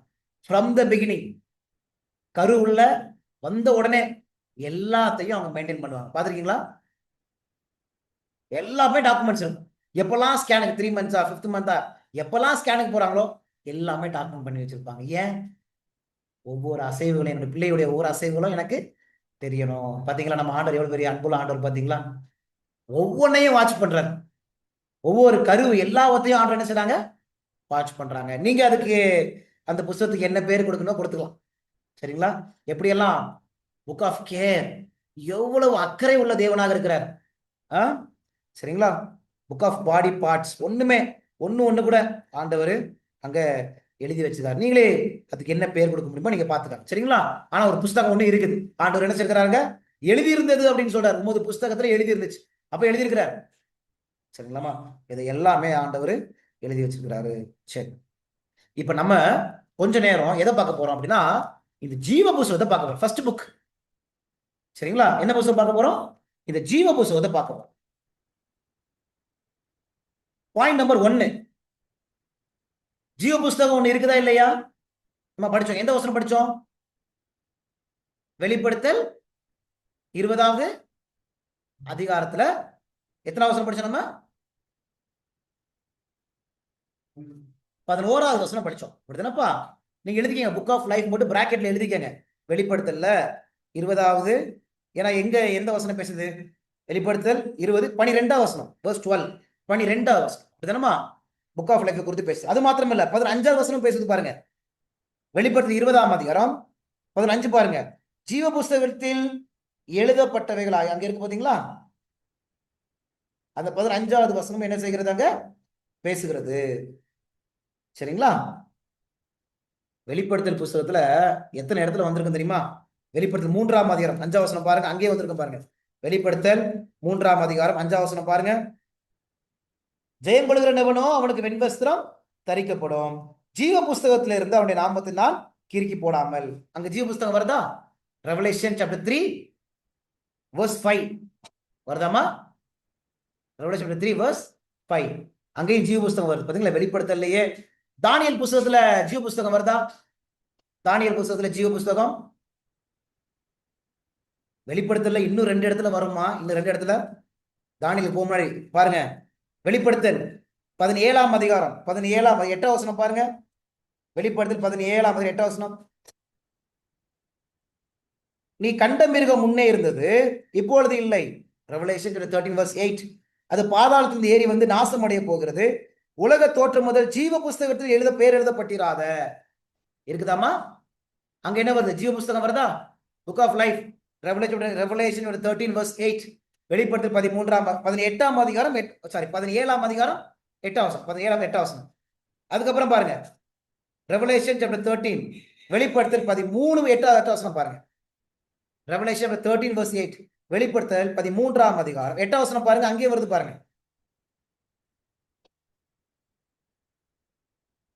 உலக தோற்றம் முதல் அடிக்கப்பட்ட ஆட்டுக்குட்டியினுடைய ஜீவ புஸ்தகத்தில் பேர் எழுதப்பட்டிராத, அங்க வருதாமா?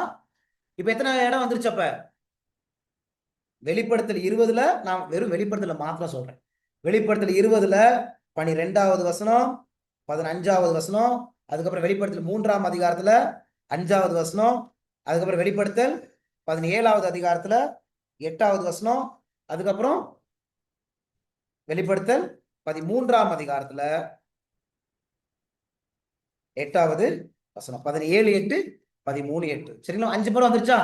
சரி, அப்ப ஜீவ புஸ்தகத்தை குறித்து வெளிப்படுத்தல் பேசுது. தானியல் புஸ்தகம் பேசுதா?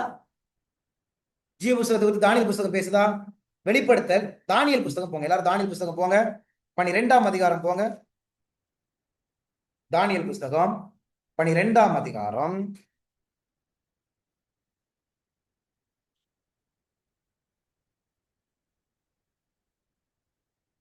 வசனம். ஆனா இங்க வந்து புஸ்தகம்னு வருது, சரிங்களா? ஆனா அது ஜீவ புஸ்தகம் தான். அதை நம்ம பின்னாடி நம்ம சொல்லித்தர போறேன். 12:1 பாருங்க. தானியல் 12:1. உன் ஜனத்தின் புத்திரருக்காக நிற்கிற பெரிய அதிபதியாகிய மிகாவேல் அக்காலத்திலே எழும்புவான். யாதொரு ஜாதியாரன் தோன்றது முதல் அக்காலம் மட்டும் உண்டாயிராத ஆபத்து காலம் வரும்.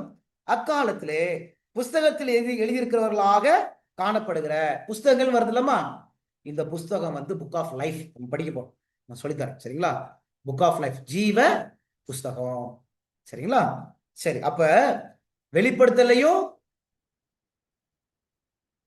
ஜீவ புஸ்தகத்தை குறித்து பேசுது, தானியல் புஸ்தகத்திலையும் ஜீவ புஸ்தகத்தை குறித்து என்ன செய்யறது? பேசுகிறது. சரி, அடுத்த பாயிண்ட். அதாவது இப்ப நம்ம எதை குறித்து படிக்க போறோம்? புக் ஆஃப் லைஃப் மாதம் தான் படிக்க போறோம், சரிங்களா?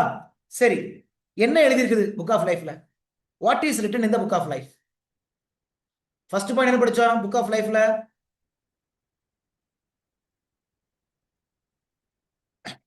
Book of life in the book of Revelation and Daniel, அப்படிதானப்பா? அதான் ஃபர்ஸ்ட் பாயிண்ட்.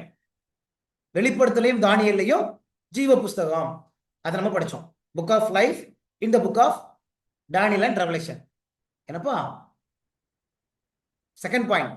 அதாவது நம்ம இப்ப வெறும் ஜீவ புஸ்தகத்தை மாத்திரம் படிக்கிறோம், அதுல செகண்ட் பாயிண்ட் சொல்றேன். சில ரெண்டாவது பாயிண்ட், ஜீவ புஸ்தகத்துல எதை குறித்து எழுதப்பட்டிருக்கு? What is written in the book of life? What is written in the book of life? படிச்சிரோமா? வெளிப்படுத்தல் 3ஆம் அதிகாரம் 5வது வசனம் பாருங்களேன். வெளிப்படுத்தல் 3ஆம் அதிகாரம் 5வது வசனம் பாருங்க. என்னதான் எழுதியிருக்குது இந்த புக் ஆஃப் லைஃப்ல? வெளிப்படுத்தல் 3:5 பாருங்க.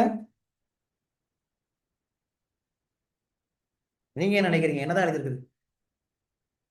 சரி, ஜெயங்கொள்கிறவன் எவனோ அவனுக்கு வெண்வஸ்திரம் தரிக்கப்படும், ஜீவ புஸ்தகத்திலிருந்து அவனுடைய நாமத்தை கிறுக்கி போடாமல் என் பிதா முன்பாகவும் அவனுடைய தூதன் முன்பாகவும் அவன் நாமத்தை அறிக்கையிடுவேன். இப்ப சொல்லுங்க, என்ன எழுதியிருக்குதுமா ஜீவ புஸ்தகத்துல? அங்க பாருங்க, ஜீவ புஸ்தகத்திலிருந்து அவனுடைய நாமத்தை நான் கிறுக்கி போடாமல் இருக்குல்லம்மா, கிறுக்கி போடாம, நாமத்தை கிறுக்கி போடாம. அப்ப என்ன எழுதியிருக்குது?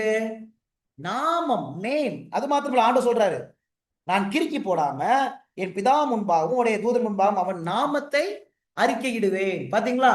அப்ப என்ன எழுதப்பட்டிருக்குது ஜீவ புஸ்தகத்துல? அவருடைய நாமம் எழுதப்பட்டிருக்கு, மறந்துடக்கூடாது. Name is written in the book of life. சரிங்களா? பாருங்களேன், ரெவலேஷன் சாப்டர் 17 verse 8 பாருங்க. அங்கே என்ன என்ன சொல்லப்படுது பாருங்க. Revelation chapter 17 verse 8. நீ கண்ட மிருகம் முன்னே இருந்தது, இப்பொழுது இல்லை, அது பாதாளத்திலிருந்து ஏறி வந்து நாசமடைய போகிறது. உலக தோற்றம் முதல் ஜீவ புஸ்தகத்தில் பேர் எழுதப்பட்டிராத, பேர் எழுதப்பட்டிராத, பேர் வருதாமா? பேர் அப்ப என்ன எழுதப்பட்டிருக்குதாங்க? பேர் எழுதப்பட்டிருக்கு, நேம் எழுதப்பட்டிருக்குது. வெளிப்படுத்தல் 13 8வது வசனம், ரெவலேஷன் 13 verse 8ல பாருங்க, அந்த நேம் என்ற வார்த்தை வருதான்னு பாருங்க. Revelation 13 verse 8.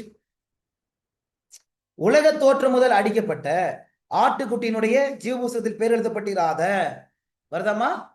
பேர், ஜீவ புஸ்தகத்தில் பேர் எழுதப்பட்டிராத, பேர் வருதாமா? அப்ப நேம், அப்படிதானப்பா? நேம் எழுத வந்திருக்குது. அடுத்தது பாருங்க, நான் வசனம் சொல்றேன், அதுல ஆன்சர் இருக்கான்னு பாருங்க. லூக்கா 10ஆம் அதிகாரம் 20வது வசனம். லூக்கா 10ஆம் அதிகாரம் 20வது வசனம் பாருங்க. லூக்கா 10ஆம் அதிகாரம் 20வது வசனம் பாருங்க. நீங்க ஏசப்பாவை என்ன சொல்றாங்க பாருங்க. லூக்கா 10:20 பாருங்க.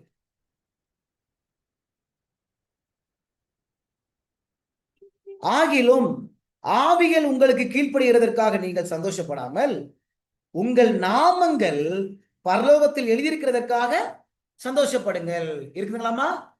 எதுல எழுதியிருக்கு? எங்க எழுதியிருக்குதான்? பரலோகத்துல எழுதியிருக்குதான். எது? உங்க நாமம், உங்க பேர். லூக்கா 10:20. உங்க நாமம் பரலோகத்துல எழுதியிருக்குது. சரிங்களா? முக்கியமான ஒரு வசனம் இருக்குமா? யாத்திராகமம் 32ஆம் அதிகாரம், அங்க போங்க. யாத்திராகம் 32ஆம் அதிகாரத்துல 32 33. யாத்திராகமம் 32ஆம் அதிகாரத்துல 32 33 போங்க.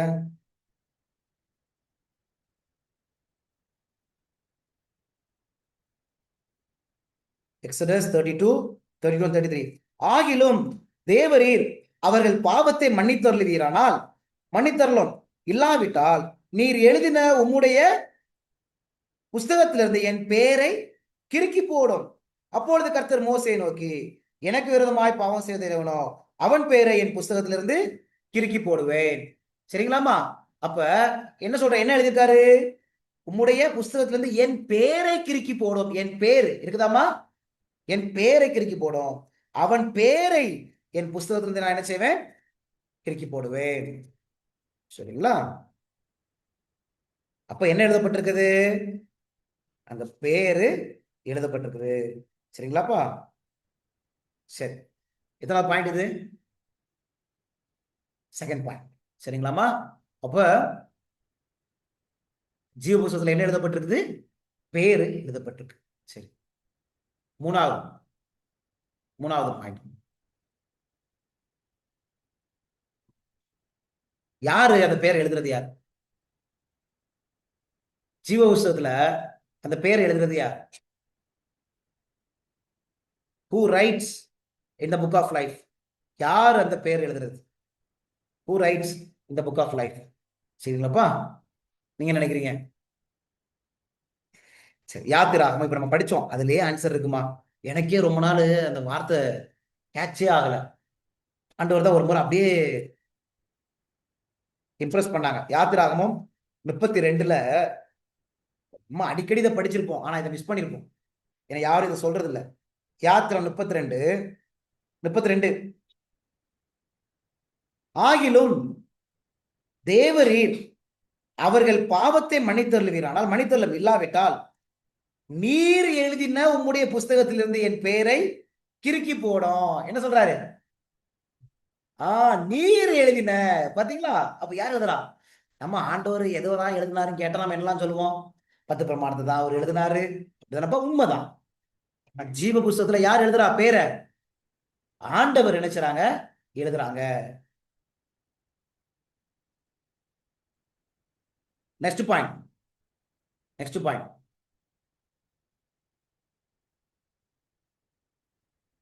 when it was written, when the names of the righteous names will be written, இந்த எப்ப இது எழுதப்படும்? நீங்க என்ன நினைக்கிறீங்க? எப்ப இந்த ஜீவ புஸ்தகத்துல இந்த பெயர்கள், சரிங்களா, எப்ப எழுதப்படும்? எப்ப எழுதப்படும் பார்த்துருவோமா? சரி, ஒரு வசனம் நம்ம படிக்கலாம், சரிங்களா? ஒரு சில பேர் என்ன சொல்றாங்க அப்படின்னா, நம்ம பிறக்கிறதுக்கு முன்பாக ஆர்டர் எல்லாத்தையுமே புத்தகத்தில் எழுதிடுவார்ப்பா, புக் ஆஃப் லைஃப்ல எல்லாருடைய பேரையும். கேள்விப்பட்டிருக்கீங்களா? ஒரு சில பேர் சொல்றாங்க பிறக்கிறதுக்கு முன்னாடியே எல்லார் பேரையும், இந்த உலகத்துல யாரெல்லாம் பிறக்க போறாங்களோ எல்லார் பேரையும் புக் ஆஃப் லைஃப்ல எழுதி வச்சுக்குவார் ஆண்டவர். ஒரு சில பேர் ஞானஸ்தானம் எடுத்த பிறகு எழுதி வச்சுக்குவார். ஒரு சில பேர் சபையில என்னைக்கு சேர்றோமோ அப்போ ஆண்டவர் எழுதி வச்சுக்குவார். எப்ப எழுதுவாரு அப்படி நம்ம பார்க்கலாம், சரிங்களா? உலகம் உண்டாகிறதுக்கு முன்னாடியே, உலகம் உண்டாகிறதுக்கு அப்புறமா பார்க்கணும், சரியாமா? ரெவலேஷன் சாப்டர் 17, வெளிப்படுத்தல் புஸ்தகம் 17ஆம் அதிகாரம் 8ஆம் வசனம் பாருங்க. 17:8. நீ கண்ட மிருகம் முன்னே இருந்தது, இப்பொழுது இல்லை, அது பாதாளத்திலிருந்து ஏறி வந்து நாசமடைய போகிறது. உலக தோற்றம் முதல் ஜீவ புஸ்தகத்தில் பேர் எழுதப்பட்டிராத பூமியின் குடிகள். எப்ப எழுதப்பட்டுச்சு? உலக தோற்றம் முதல். அப்படின்னா உலகம் தோன்றதுக்கு முன்னாடியா பின்னாடியா? உலக தோற்றம் முதல் இங்கிலீஷ்ல எப்படி இருக்குன்னா from the foundation of the world. அப்படிதானமா? From the foundation of the world அப்படிதானே இருக்கு. உலக தோற்றம் முதல். இங்க பாருங்க, வெளிப்படுத்தல் 13 போங்க. ரெவலேஷன் 13லையும் அதே வசனம் வருது பாருங்க. 8ஆம் வசனம், வெளிப்படுத்தல் 13:8 பாருங்க. வெளிப்படுத்தல் 13:8 பாருங்க. உலக தோற்றம் முதல் அடிக்கப்பட்ட ஆட்டுக்குட்டியினுடைய ஜீவ புஸ்தகத்தில் பேர் எழுதப்பட்டிராத பூமியின் குடிகள் யாவரும் அதை வணங்குவார்கள். பாத்தீங்களா? உலக தோற்றம் முதல் அடிக்கப்பட்ட அப்படின்னு என்னது? From the foundation of the world. உலக, இப்ப பாருங்களேன், உலக தோற்றம் முதல் அப்படின்னு தான் வருது. உலக தோற்றத்துக்கு முன் அப்படின்னு வருதா? ரொம்ப வித்தியாசம் இருக்குது. From the foundation of the world தான் வருது. Before the foundation of the world அப்படி வரல வசனம். இன்னைக்கு எல்லாரும் இந்த வசனம் தப்பா புரிஞ்சுக்கிறாங்க. பிஃபோர் பாருங்களேன், ஒரு வித்தியாசம் இருக்குது, அதை நம்ம கொஞ்சம் நம்ம பார்க்கணும்.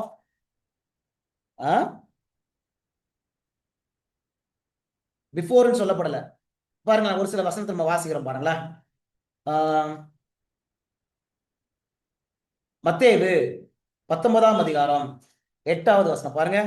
இங்க பாருங்களேன், மத்தேயு 19, ஒரு உதாரணம் சில வசனம் பார்த்துருவோம்.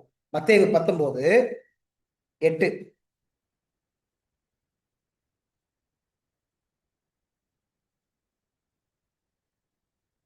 தமிழ்ல இந்த வழக்கு கரெக்டா வந்திருக்காது. சரி, 8வது, அதற்கு அவர், உங்கள் மனைவிகளை தள்ளிவிடலாம் என்று உங்கள் இது கடின நிமித்தம் மோசே உங்களுக்கு இடம் கொடுத்தார். ஆதி முதலாய் அப்படி இருக்கவில்லை. ஆதி முதலாய் அப்படி இருக்கவில்லை அப்படின்னு சொல்றாரு. அப்படின்னா இது எப்ப? ஆதி முதலான எப்ப? இது உலக தோற்றத்துக்கு முன்னாடியா, உலக தோற்றத்துக்கு அப்புறமா? ஆதி முதலாய் அப்படின்னா இது என்னுடைய காலம், மோசேனுடைய காலம், அப்படிதானமா? அப்படின்னா உலக தோற்றத்துக்கு அப்புறம், ஃப்ரம் த உலக, once the earth was created, உலகத்தை ஆண்டு உண்டாக்குனதுக்கு அப்புறம்.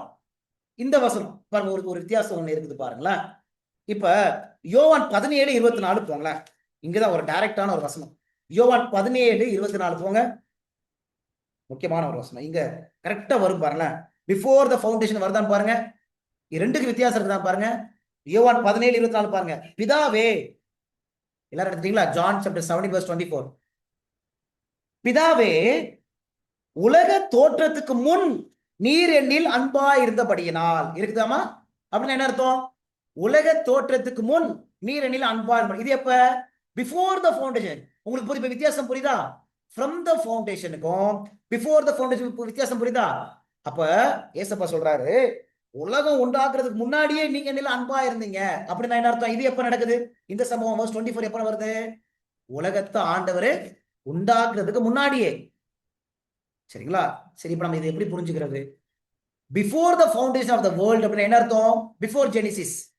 From the foundation of the world என்ன அர்த்தம்? From Genesis to the present. அப்படின்னா உலக தோற்றம் முதல்ல என்ன அர்த்தம்? ஆதி ஆகம காலத்துல இருந்து. உலக தோற்றத்துக்கு முன் அப்படின்னு என்ன அர்த்தம்? ஆதி ஆகம காலத்துக்கு முன்னாடியில இருந்து. உங்களுக்கு புரிஞ்சுக்க முடியுதுங்களா? இந்த ரெண்டையும் சரியா புரிஞ்சுக்கணும். அப்ப இப்ப சொல்லுங்க, அந்த ஜீவ புஸ்தகத்துல பேர் எப்ப எழுதப்பட்டுச்சுன்னு அந்த வசனம் சொல்லுது? உலக தோற்றம் முதல். அப்படின்னா எப்பதுல இருந்து? இந்த உலகத்தை ஆண்டவர் உண்டாக்குனதுல இருந்து. சரிங்களா? அந்த டைம் பீரியட புரிஞ்சுக்கங்க. லூக்கா ஒரே ஒரு வசனம் வாசல் அடுத்த பாயிண்ட் ஓடிடலாம். லூக்கா 11ஆம் அதிகாரம், லூக்கா 11ஆம் அதிகாரம் 50 வசனம் பாருங்க. லூக்கா 11ஆம் அதிகாரம் 50 வசனம் பாருங்க. இந்த வார்த்தை வருது பாருங்களேன். உலக தோற்றம் முதல் இந்த வார்த்தை ஃப்ரம் த ஃபவுண்டேஷன் வருது பாருங்க. ஆபேலின் ரத்தம் முதல் பலிபீடத்துக்கும் தேவாலயத்துக்கும் நடுவே கொலையுண்ட சகரியாவின் ரத்தம் வரைக்கும் உலக தோற்றம் முதற்கொண்டு சிந்தப்பட்ட சகல தீர்க்கதரிசிகளுடைய ரத்த பலியும் இருக்குதாமா? உலக தோற்றம் முதல் ஃப்ரம் த ஃபவுண்டேஷன் இருக்கா? இது எப்ப? இது எப்ப? ஆபேலின் காலம். அப்ப இந்த உலகம் தொடங்குனதுல இருந்து கிடைச்சிச்சா? அப்போ உலக தோற்றம் முதல்ல என்ன அர்த்தம்? ஃப்ரம் த ஃபவுண்டேஷன் என்ன அர்த்தம்? From the time of creation, from the time of the creation of the world. இந்த உலகம் உண்டாக்குனதுல இருந்து ஆபேலின் காலத்துல இருந்து. உங்களுக்கு புரிஞ்சுக்க முடியுதா? அப்ப நீங்க குழம்பிடக்கூடாது. ஏமா இது முக்கியமான சத்தியமா, முக்கியமான சத்தியம். இன்னைக்கு அநேக பேர் எப்பப்பா ஜீவ புஸ்தகத்துல பேர் எழுதப்பட்டிருக்கு என்ன சொல்லுவாங்க? அது நம்மளாம் பிறக்கிறதுக்கு முன்னாடி எழுதப்பட்டுச்சுப்பா. அப்படியே சொல்லுது வசனம். அதெல்லாம் அந்த உலகம் உண்டாக்குறதுக்கு முன்னாடி எழுதப்பட்டுச்சுப்பா. அப்பவே ஆண்டவருக்கு தெரியும்பா யார் பரலோகத்துல இருப்பா, அதனால அப்பவே ஆண்டு எழுதிட்டாருப்பா. அப்படி சொல்லப்படுது. சரிங்களா? சரி, நெக்ஸ்ட் பாயிண்ட். இது எப்ப? From the world. ஆன்சர் என்ன? From the world. உலகத்தை ஆண்டவர் உண்டாக்குனதுல இருந்து. சரி, ஹூஸ் நேம்ஸ் ஆர் ரிட்டன்? யாருடைய பெயர் எழுதப்பட்டிருக்கு? இது எத்தனாவது பாயிண்ட்மா புக் ஆஃப் லைஃப்ல? 5th பாயிண்டா? யாருடைய பேர் எழுதப்பட்டிருக்குது? யாருடைய பேர் தான் எழுதப்படும்? சரி, அந்த வார்த்தை பாருங்க, ஜீவ புஸ்தகம் அப்படின்னா புக் ஆஃப் லைஃப். ஜீவ புஸ்தகம் அப்படின்னு என்ன அர்த்தம்? ஜீவன். அப்ப யாரு ஜீவனை பெற்றிருக்காங்களோ அவங்க பேர் தான் அதுல என்ன செய்யப்படும்? எழுதப்படும். பார்க்கலாமா?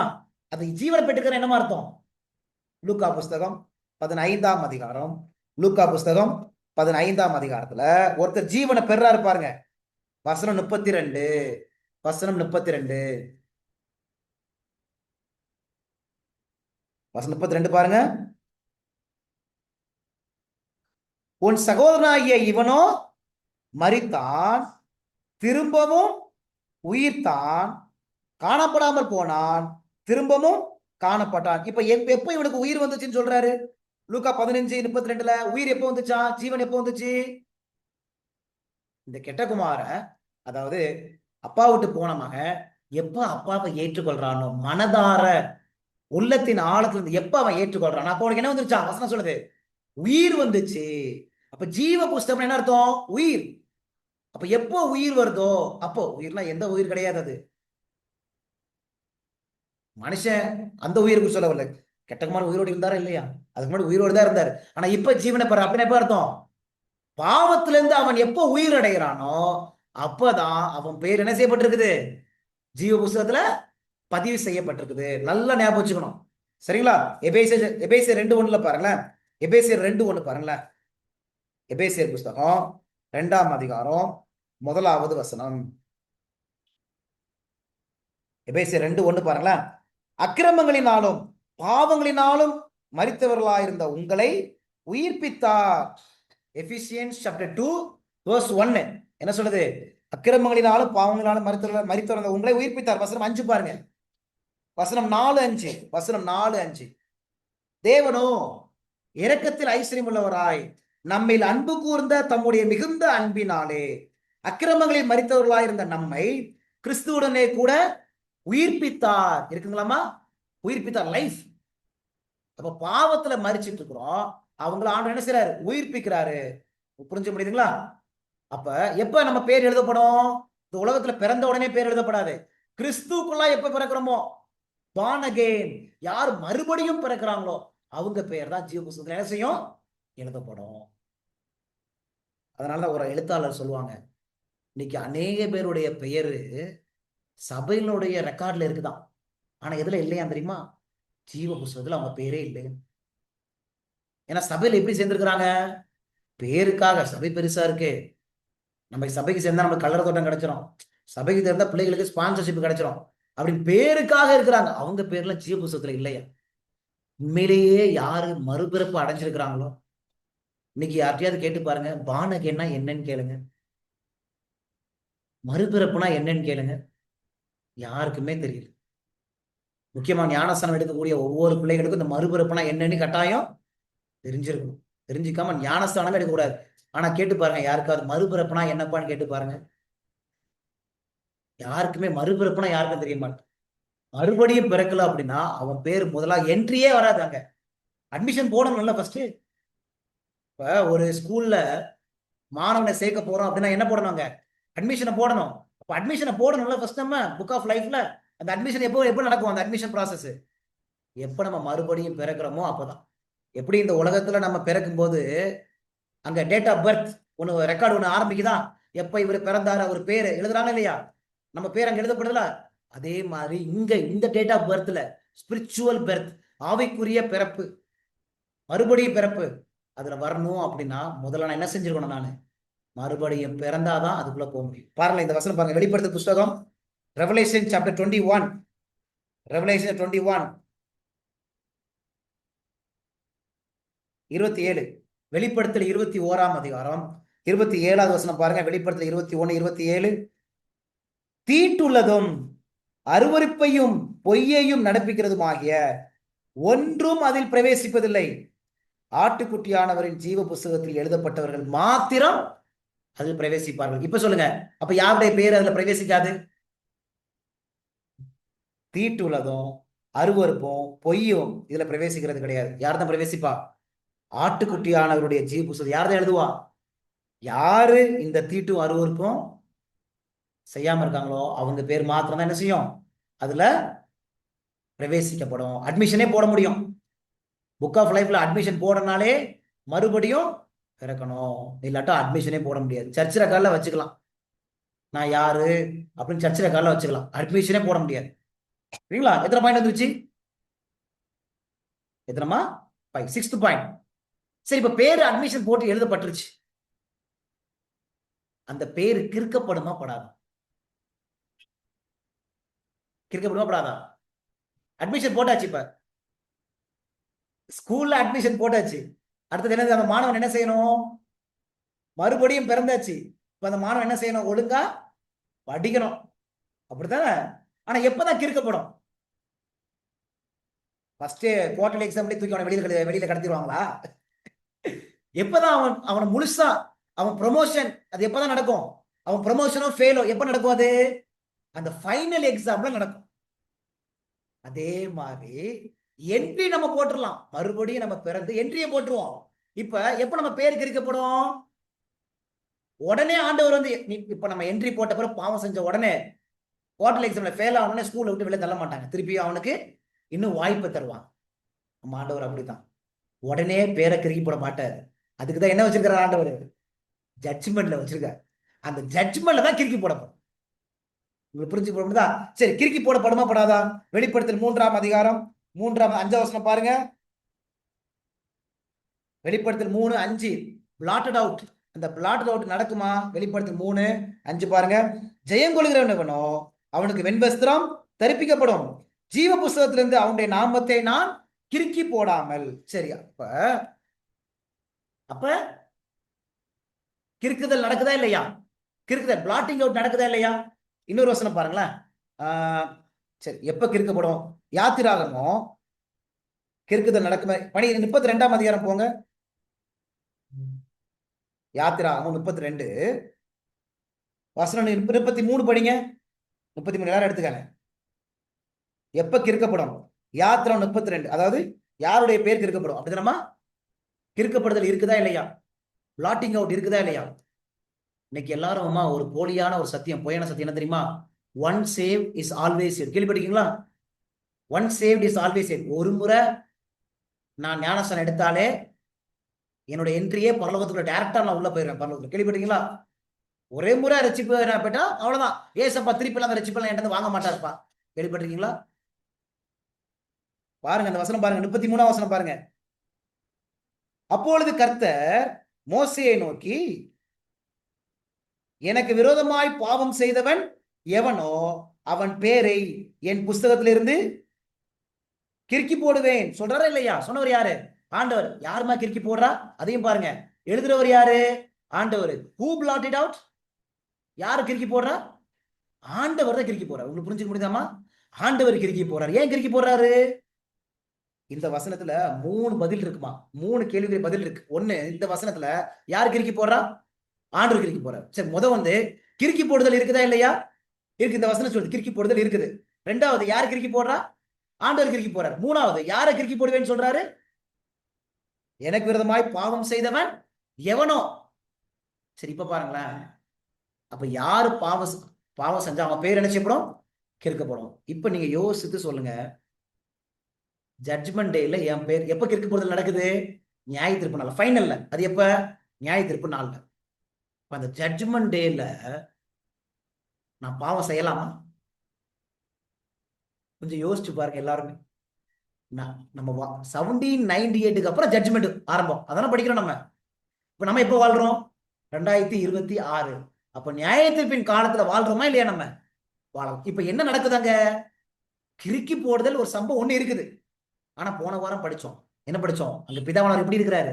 உன் பாவங்கள் செவரேட்டி இருந்தாலும் பஞ்சை போல மாற்றுவேன். அவர் ரெடியா நம்மளை மன்னிச்சு கழுவுறதுக்கு ரெடியா இருக்காரு. அதே நேரத்துல நம்மளை எப்படியாவது கழுவி காப்பிட ரெடியா இருக்கிற அதே நேரத்துல எனக்கு பாவம் தான் பெருசு, எனக்கு பாவம் தான் வேணும் நான் அங்க இருந்தேன் அப்படின்னா அங்க என்ன நடக்குது? இன்னொன்னு நடக்குது. என்ன நடக்குது? கிறுக்கி போடுதல் நடக்குது. உங்களுக்கு புரிஞ்சுக்க முடியுதா? அப்ப ஜட்ஜ்மெண்ட்ல என் பேரு வரும்போது நான் பாவத்துல இருந்தேன் அப்படின்னா அங்க என்ன நடக்குது? அங்க my name will be blotted out. எவ்வளவு சீரியஸான விஷயம் பாத்தீங்களா? அதான் ஒரு பாஸ்டர் சொல்லுவாங்க, பாவம் செய்யக்கூடிய நாள்ல நான் பிறக்கல, பாவத்தை ஜெயிக்கக்கூடிய நாள்ல நான் பிறந்திருந்தேன். because we all live in the day of judgment. ஆனாலும் பிதாவானவர் எப்படி உட்கார்ந்துருக்காரா? நம்ம வெண்ணங்கி தரித்து அப்படித்தானே நம்மளை கழுவுறதுக்கு அவர் உட்கார்ந்து இருக்கிறார். எப்படியாவது என் பிள்ளைங்களை நான் ஆயத்தப்படுத்தணும். உங்களுக்கு புரிஞ்சுக்க முடியுதா? சரி, கடைசி பாயிண்ட் அதுலயே whose name will not be blotted out. யாரு பேரு கிறுக்கப்படாது? யாரு பேரு கிறுக்கப்படாது? எத்தனாவது பாயிண்ட் இது? 7th point. அப்படிதானமா? யாரு பேரு கிறுக்கப்படாது? இது முக்கியமான சத்தியம். சரிங்களா? ஜட்ஜ்மெண்ட் சத்தியம் உங்களுக்கு புரியுதாப்ப? நம்ம நியாயத்திற்கு நாள்ல வாழ்ந்துட்டு இருக்கிறோம். பாவம் செய்யக்கூடிய நாள்ல வாழல, பாவத்தை ஜெயிக்கிற நாள்ல வாழ்ந்து. யார் பேர் கிறுக்கப்படாது? வெளிப்படுத்தல் புஸ்தகம் 3ஆம் அதிகாரம் 5ஆம் வசனம் பாருங்க. அந்த வசனம் பாருங்க. வெளிப்படுத்தல் 3:5 பாருங்க. ஜெயம் கொள்ளுகிறவன் எவனோ, அந்த வசனம் பாருங்க. ஜெயம் கொள்ளுகிறவன் எவனோ அவனுக்கு வெண்வஸ்திரம் தரிக்கப்படும். ஆமா, யாருக்குமா வெண்வஸ்திரம் தரிக்கப்படும்? ஜெயம் கொள்ளுகிறவன் எவனோ அவனுக்கு வெண்வஸ்திரம் தரிக்கப்படும். இப்ப பாருங்க, ஜீவ புஸ்தகத்திலிருந்து அவனுடைய நாமத்தை நாம் கிறுக்கி போடாமல் கிடைச்சிட்டாமா? அப்ப யாருடைய நாமம் கிறுக்கப்படாது? யார் நாமம் கிறுக்கப்படாது? ஜீவ புஸ்தகத்துல அவனுடைய பேரு யாரு ஜெயம் கொள்றாங்களோ அவங்க பேருக்கு இருக்கப்படாது. ஆனா பாவத்திலே இருந்துட்டு இருக்கிறேன் அப்படின்னா என் பேரு இருக்கப்பட்டுரும். உங்களுக்கு புரியுதா? இப்ப பாருங்க, இப்ப சொல்லுங்க, பாவத்தை ஜெயிக்கணுமா ஜெயக்கூடாது? நம்ம எந்த மாதிரி காலத்துல வாழ்ந்துட்டு இருக்கிறோம்? ஜெயம் கொள்ளுங்கிறவன பேர் தான் கிறுக்கப்படாது. எவ்வளவு சீரியஸான காலத்தை நம்ம வாழ்ந்துட்டு இருக்கிறோம். ஆனா நம்ம ஏதோ நம்ம எல்லாரும் இன்னும் பாவம் செஞ்சுட்டே இருக்கலாம். இன்னும் நம்ம எடுக்க வேண்டிய தீர்மானத்தை இன்னும் 5 வருஷம் கழிச்சு எடுத்துக்கலாம், இன்னும் 2 வருஷம் கழிச்சு எடுத்துக்கலாம் அப்படின்னு தள்ளி போட்டுட்டே இருக்கிறோம். ஆண்டவர் கிருபை உள்ளவர், பிதாவானவர் வெண்ணங்கி தரிச்சிட்டு இருக்கிறாரு. அவர் எப்படியாவது என்ன நினைச்சிருவாரு? கழுவிடுவாரு, சுத்தம் பண்ணிடுவாரு அப்படி நினைச்சு நம்ம பாவம் செஞ்சுட்டே இருக்கிறோம். ஆனா ஜெயம் கொள்றேன். இன்னொரு வசனம் பாருங்க. பிலிப்பியர் புஸ்தகம் 4ஆம் அதிகாரம் 3ஆவது வசனம் பாருங்க. பிலிப்பியர் புஸ்தகம் 4ஆம் அதிகாரம் 3ஆவது வசனம் பாருங்க. பிலிப்பியர் 4:3 அங்க சொல்றாரு பாருங்க. யாருடைய பெயர் கிறுக்கப்படாது? யாருடைய பெயர் ஜீவ புஸ்தகத்தில் எழுதப்பட்டிருக்குது பாருங்க. அன்றியும் என் உத்தம கூட்டாளியே, அவர்களுக்கு உதவியா இருக்கும்படி உன்னையும் வேண்டிக் கொள்கிறேன். அவர்கள் கிளேமந்தோடும் மற்ற என் உடன் வேலையாட்களோடு கூட சுவிசேஷ விஷயத்தில் என்னோட கூட மிகவும் பிரயாசப்பட்டார்கள். அவருடைய நாமங்கள் ஜீவ புஸ்தகத்தில் இருக்கிறது. பார்த்தீங்களாமா? சரிங்களா? அப்ப யாருடைய பேர் ஜீவ புஸ்தகத்தில் இருக்குதா? யாரெல்லாம் ஊழியம் செய்யறாங்களோ, யாரு சுவிசேஷத்தை கொண்டு சொல்றாங்களோ, யாரு ஊழியத்துக்காக பிரயாசப்படுறாங்களோ அவங்க பேர் எங்க இருக்குதா? ஜீவ புஸ்தகத்துல எழுதியிருக்கிறது அப்படின்னு சொல்லி அங்க சொல்றாரு. சரிங்களாமா? ஏன் இது ரொம்ப ரொம்ப முக்கியம் தெரியுமா? இந்த கடைசி காலத்துல நம்ம இந்த மிருகத்தை குறித்து படிச்சுட்டே வரோம், அப்படிதானமா? அந்த சின்ன கொம்பு, அந்த மிருகம் ஞாபகம் இருக்குங்களா? இந்த மிருகத்தை யார் வணங்குவாங்க தெரியுமா? யார் வணங்குவாங்க? வெளிப்படுத்தல் 13:8 Who will worship the beast? யார் அந்த மிருகத்தை வணங்குவாங்க?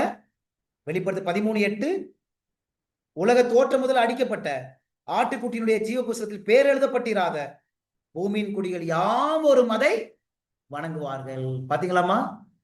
யார் வணங்குவாங்களா?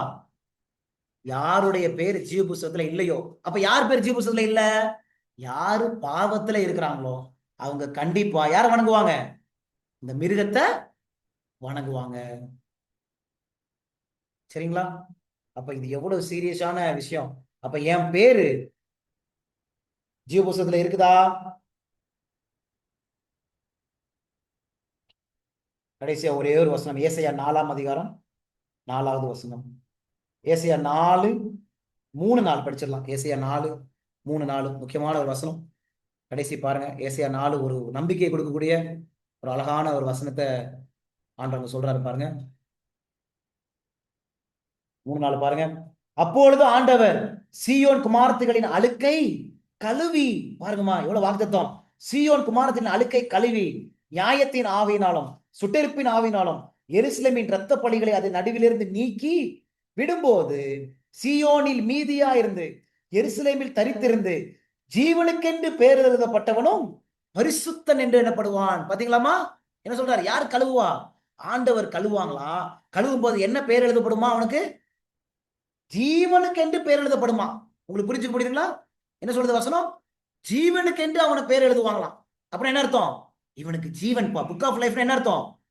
அவனுக்கு ஜீவன், அவன் நித்திய ஜீவன் அவனுக்கு கொடுக்கப்படும். அப்ப ஆனா அது யார் ஆயத்தப்படுத்துவா? நம்ம பேரு ஜீவ புஸ்தகத்துல அப்படியே இருக்கணுமா? யார் ஆயத்த? ஆண்டவர் சொல்றாரு, சீயோன் குமாரத்திகளே நான் உங்களை கழுவுவேன்ப்பா. இப்ப சொல்லுங்க, ஜட்ஜ்மெண்ட் குட் நியூஸா பேட் நியூஸா? அங்க ஒரு குட் நியூஸ். ஆண்டவர் சொல்ற என்ன சொல்றாரு? சீயோன் குமாரத்தியே நான் உன்னை கழுவுவேன். ராஜாதி ராஜா நான் உன்னை கழுவுவேன். நான் உன்னை கழுவி உன்னை ஜீவனுக்கு என்று உன் பேர் எழுதப்படும். உன் பேர் என்னன்னு சொல்றாரு கடைசியில் அந்த வசனத்துல?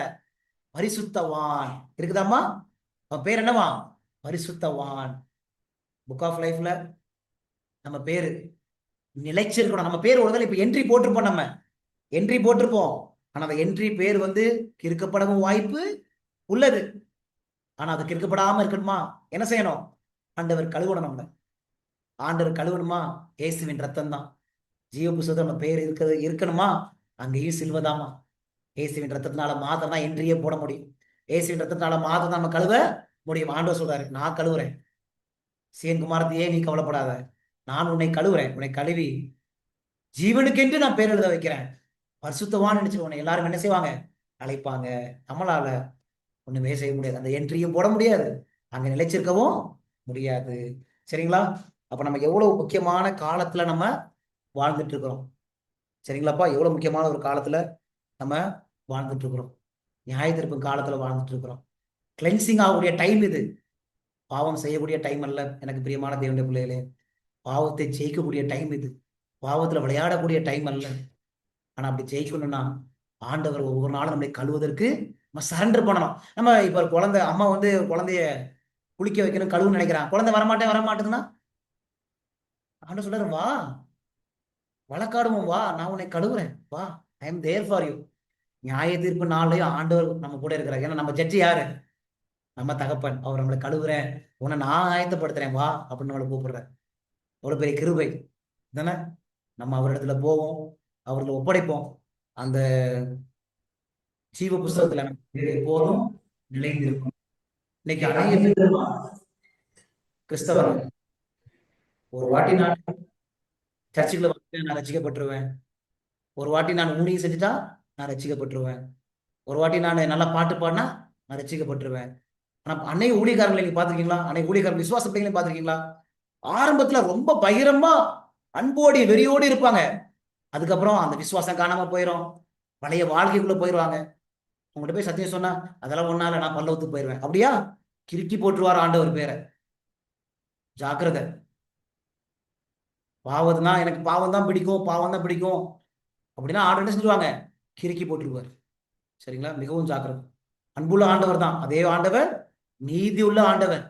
இன்னைக்கு அநேக பேர் விசாரமா நிர்விசாரமா தான் இஷ்டத்துக்கு வாழ்றாங்க, தான் இஷ்டத்துக்கு பொய் சொல்றாங்க, ரொம்ப ஓப்பனா பொய் சொல்றாங்க, நிர்விசாரமா துன்மார்க்கமா நடந்துட்டு இருக்கிறாங்க. ஓப்பனா சபைக்கே தெரியுது அவங்க எவ்வளவு மோசமா நடக்கிறாங்க. இரு இருதயத்தை கடினமா வச்சு அதெல்லாம் ஆண்டவர் என் பேர் ரெஜிஸ்டர் இருந்தா போதும், சபை கல்வெட்டுல இருந்தா போதும் அப்படின்னு. அப்படி இல்ல, ஆண்டவர் கிறுக்கி போட்டுருவார். ஆனா அதே ஆண்டவர் என்ன சொல்றாரு? கழுவுறேன்னு சொல்றாரு. நல்ல ஆண்டவர் நமக்கு இருக்கிறாரு. கர்த்தர் நம்ம ஒப்படைப்போம். நம்முடைய பேர் தொடர்ந்து அவரோட அவருடைய ஜீவபுஸ்தகத்தில் இருக்கணும் அப்படின்னா நம்ம அவரிடத்துல என்ன செய்வோம்? கனெக்ஷன் ஒவ்வொரு நாளும் ஒரு கனெக்ஷன் வைத்துக் கொள்ளணும். அப்படி கனெக்ஷன் வைக்கும்போது, தொடர்பு வைத்துக் கொள்ளும் போது கர்த்தர் நம்மளை என்ன செய்வாங்க? தொடர்ந்து நம்மளை கழுவி நம்மளை சுத்திகரித்து நம்மை ஆயத்தப்படுத்துவார். ஆமென்.